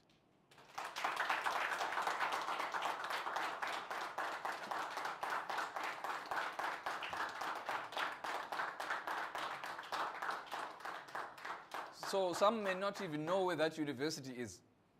It is probably like Hogwarts. It's very difficult to find. I've been there.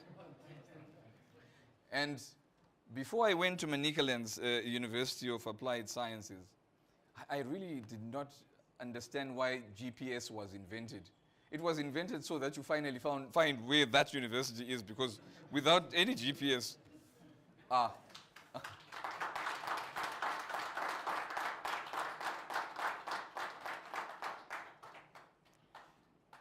it's somewhere in Manicaland.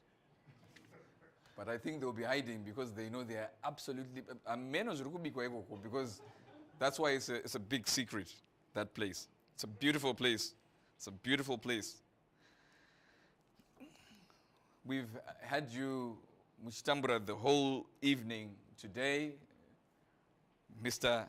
Farai Makumbe, you're the Safety, Health and Environment Manager at Delta Corporation. That I do not care about. I care about the fact that you are one of my judges, because that's the hat that I was constantly and consistently referring to you for. I know it's been a long night, but I still need you to come and address us with both hats, because you've been an absolutely special sport. Mr. Farai, please.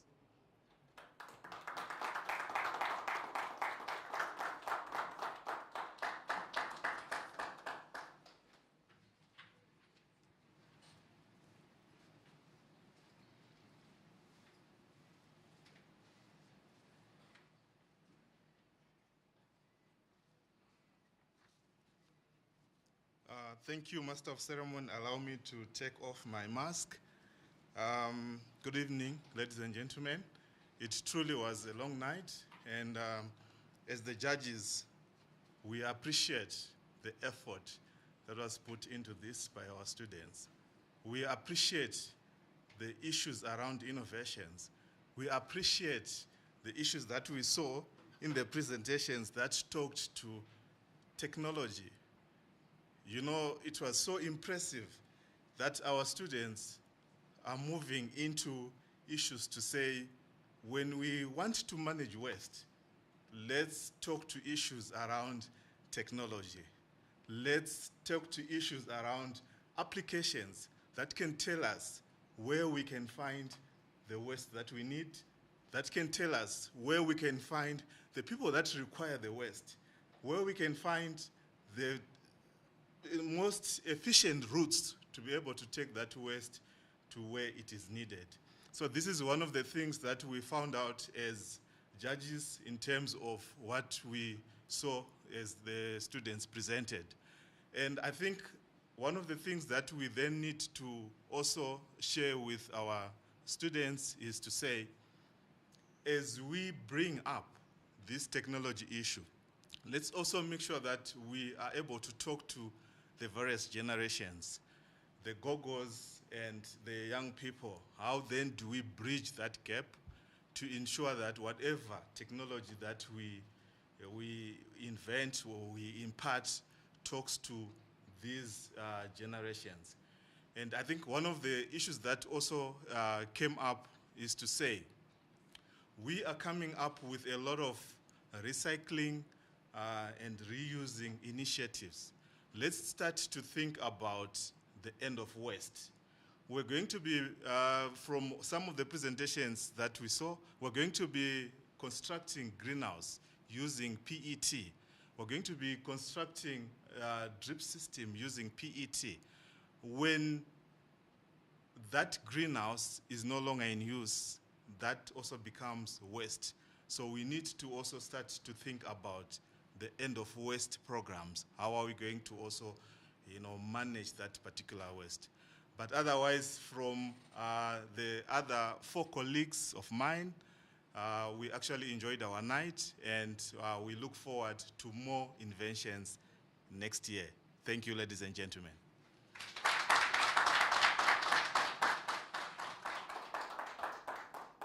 Thank you so much, Farai. Had you not mentioned it, I was going to emphasize one thing I liked about my judge, Farai, is how he kept saying, so what are you going to do with that after 5 years? End of waste. He would always ask that question. Another beautiful thing that he actually said right now is he looks forward to next year. Do you know what that means? It means we still have money for next year. That's a promise. So thank you, Delta, for confirming that. That's a beautiful thing to note. Also, one of my judges as well, Nigel Ngube from Alternative Group Africa.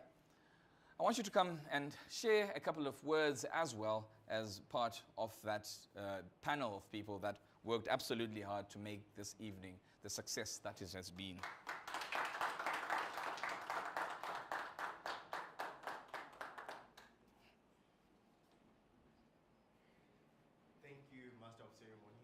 A warm evening to everyone else. We were quite actually very amazed with the technology that was actually presented. Thank you for the ideas that are groundbreaking. Thank you for the time that was actually invested in these projects. We say thank you to the people that are actually leading these teams, and thank you to the actual students that actually put in the time. I must say we were actually tasked with finding opportunities in procurement, in value addition, in decommissioning, and in sustainability of businesses. I must say our task was not only met, but it was actually surpassed. Thank you for your time, energy, and we look forward to the inventions that we've actually displayed tonight. Thank you all.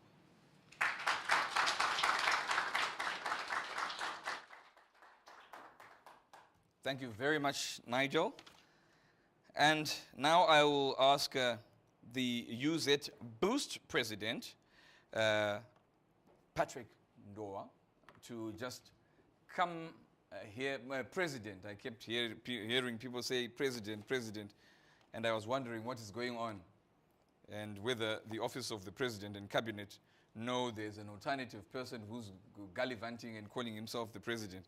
Now I know why they call you president. You are the UZ Boost president. So we need to make that pronouncement. So Patrick, the podium is all yours.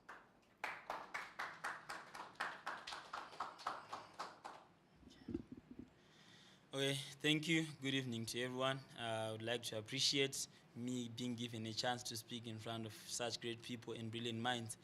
As he mentioned, I'm the Enactus Boost UZ president for the 2020 to 2021 year, and it's been a great experience. My task is simple. I have 5 minutes to just explain and elaborate on the team's experience that we had with this year's Delta Boost competitions as we were preparing for the competitions. So for my experience with Enactus and Boost as well, I joined Enactus when I was in part 1 in 2018. And in 2018-2019, we worked as power teams, where we as UZ, we were working with Harare Institute of Technology. And by then, it was such a great experience to collaborate with other institutions or to collaborate with another institution despite our demographic boundaries and despite us being different institutions, we were able to work together, join hands together to fight for the same cause. But this year it was quite different as we were separated to work as individual teams with our own goals but with a shared vision. So at the end of the day, we had a great experience as teams. Number one, it was quite a huge experience. At the same time, in the midst of the lockdown and also within the COVID regulations, it was not that easy to go and pick litter, do some projects. But if you are working for a good cause, the minister actually, it put a ultimatum that those people are working like essential services. And I believe waste management and innovation is an essential service with where we are going. So it was easy for us as teams to go and do our projects and to pick litter, to do our innovations within the confines of the lockdown. We worked a lot also with partnerships. You will notice that with the Enactus and with also these innovations, we had an opportunity to partner and also to work with different organizations. As a ZZ, we had the opportunity even to go to the Zimbabwe Agricultural Show for this year. We had the opportunity to work with Harare City Council, Zim Sunshine groups, and even working with different people. At the end of the day, the impact that we made, the impact that the teams made, wherever they were working, because you will notice that even teams like we have teams around the country. So that impact divided and added to come up with this shared vision was a great, huge experience to all of the teams. At the end of the day also, we experienced a lot of stuff even as individual people, working for the community and what is called social entrepreneurship, working for the benefit of the society, and at the same time, having a vision of creating a greener and cleaner environment was something that was a huge experience to us as teams. And I would like to appreciate Delta for such an experience and for such an opportunity to work for the betterment of others. Whilst other people are doing other stuff, as students, as Enactus and Boost Fellowship students, we were able to work for the good cause of the society, not only for ourselves, but also for other people. Thank you so much.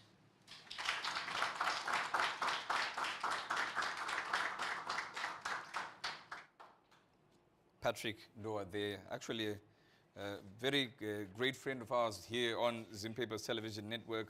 Always refer to him for a lot to do with the youth.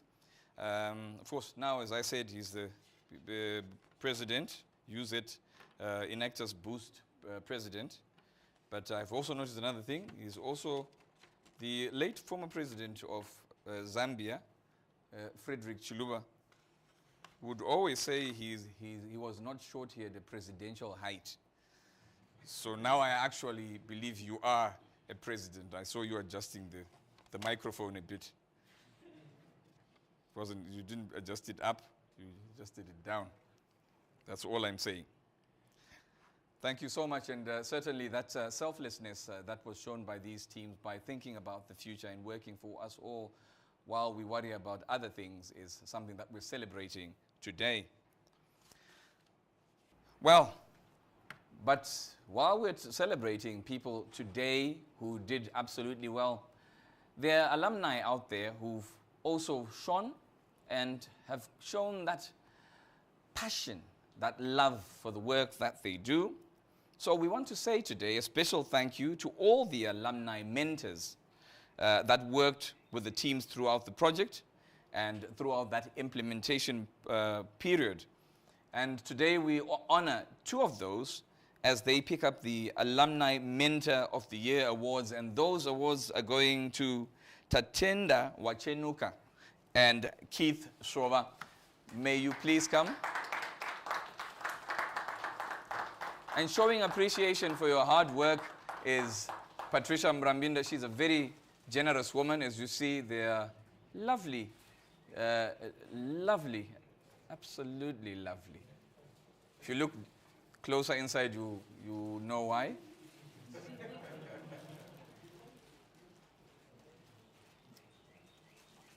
One each. Beautiful hampers. So, mentors of the year, because you cannot have such beauty if you do not have people behind the scenes encouraging the hard work and mentoring people. Okay, maybe just to help you, Robert, I think you left out one very important award. I think let's acknowledge we've got a best MC in town with us here today.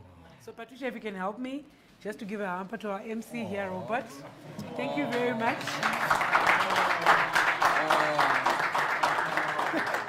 I'm going to the front.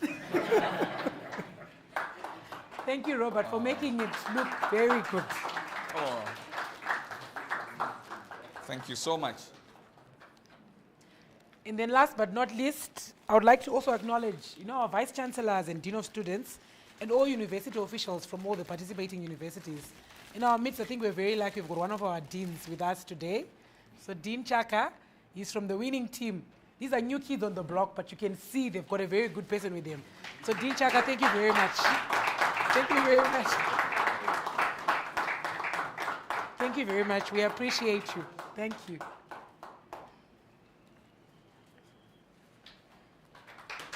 Over to you now.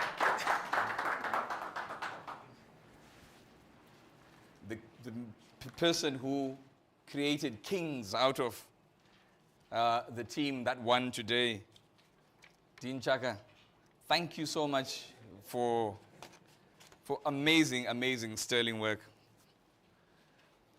And perhaps none better to close us off, to speak to us today, than the Corporate Affairs Officer for Delta Corporation Limited, Kismo Murandu. And I will say we've been having various programs on ZTN, and we've been airing one of the adverts. And he features prominently in one of those adverts because he keeps talking about cleaning up, and the Make a Difference campaign. And now we're going to hear from him and tap into that passion that he has for the work that he's doing.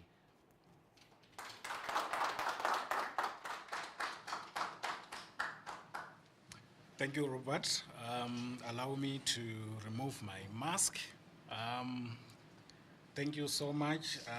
I am honored to have this opportunity to give a vote of thanks. My job, I have always known that a task for giving a vote of thanks is the easiest one. But today, Cleo, I listened to your speech and you have made it more easy today. So I'm just going to repeat what you have just said without going into detail as you have just done. I want to start by thanking Mr. Makamure, our Corporate Affairs Director, for gracing this awards ceremony. Coming to this event and also with your presence, apart from the support that you have always been giving behind the scenes by funding the project itself. Secondly, I want to thank Madam Patricia Mrambinda, our Corporate Affairs Executive, also Mr. Joa Mzenda, our SHE Executive, and the Delta staff and management here present. I also want to thank Cleopatra, the Boost Fellowship Director. Thank you so much for this. It is always good to to work with young people and produce results as we have been doing for all these years. I also want to thank our judges who have been with us for the whole day. It has been hectic, but thank you so much. Special mention to the judge coming from EMA, you know, as a key stakeholder in this whole program. We thank you so much. Moving on, I'm going to thank our faculty advisors for supporting our students, giving them the chance, and also helping them all the way. Again, the students, I cannot leave you out, you know, of this.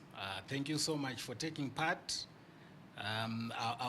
away from your studies, and also to just take this program very seriously, commit, participate, and produce results that we have seen today.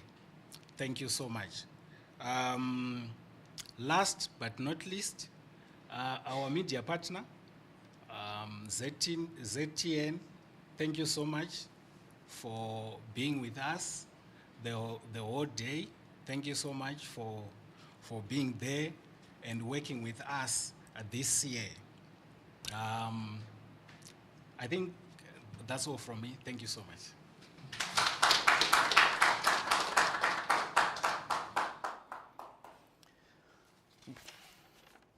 Well, it has been quite the night. It has been a marathon and not a sprint. And you, wherever you're watching from, thank you for joining us here on Zim Papers Television Network and taking time out to take a glimpse into our future as a country, because certainly that is what we're doing today. I'm going to say, Vamakamure, thank you so much for hosting us. Thank you for investing in these dreams. Thank you for looking into the hopes of the future. And certainly investing in every dream that we saw today, however varied the investments we made were. We are absolutely, absolutely thankful. We are beside ourselves. And thank you to my judges. Thank you to Patricia. Thank you to Cleo. I do know it was a very long night, and some want to go and celebrate. That money is for investment and not to celebrate tonight, because we want to see a future where you build a people of power, a nation of praise that moves through this land by the sheer tenacity of being Zimbabwean, because that indeed is who we are. Thank you again, wherever you are. And certainly we hope to see you again here on Zim Papers Television Network as we take you to various parts of our country to shape that Zimbabwean story, because here at ZTN we ensure that you always get the picture. My name has been Robert Mkundiwa, and this has been a great night on the Delta Boost Make a Difference Innovation Challenge. Until next time, have a great night.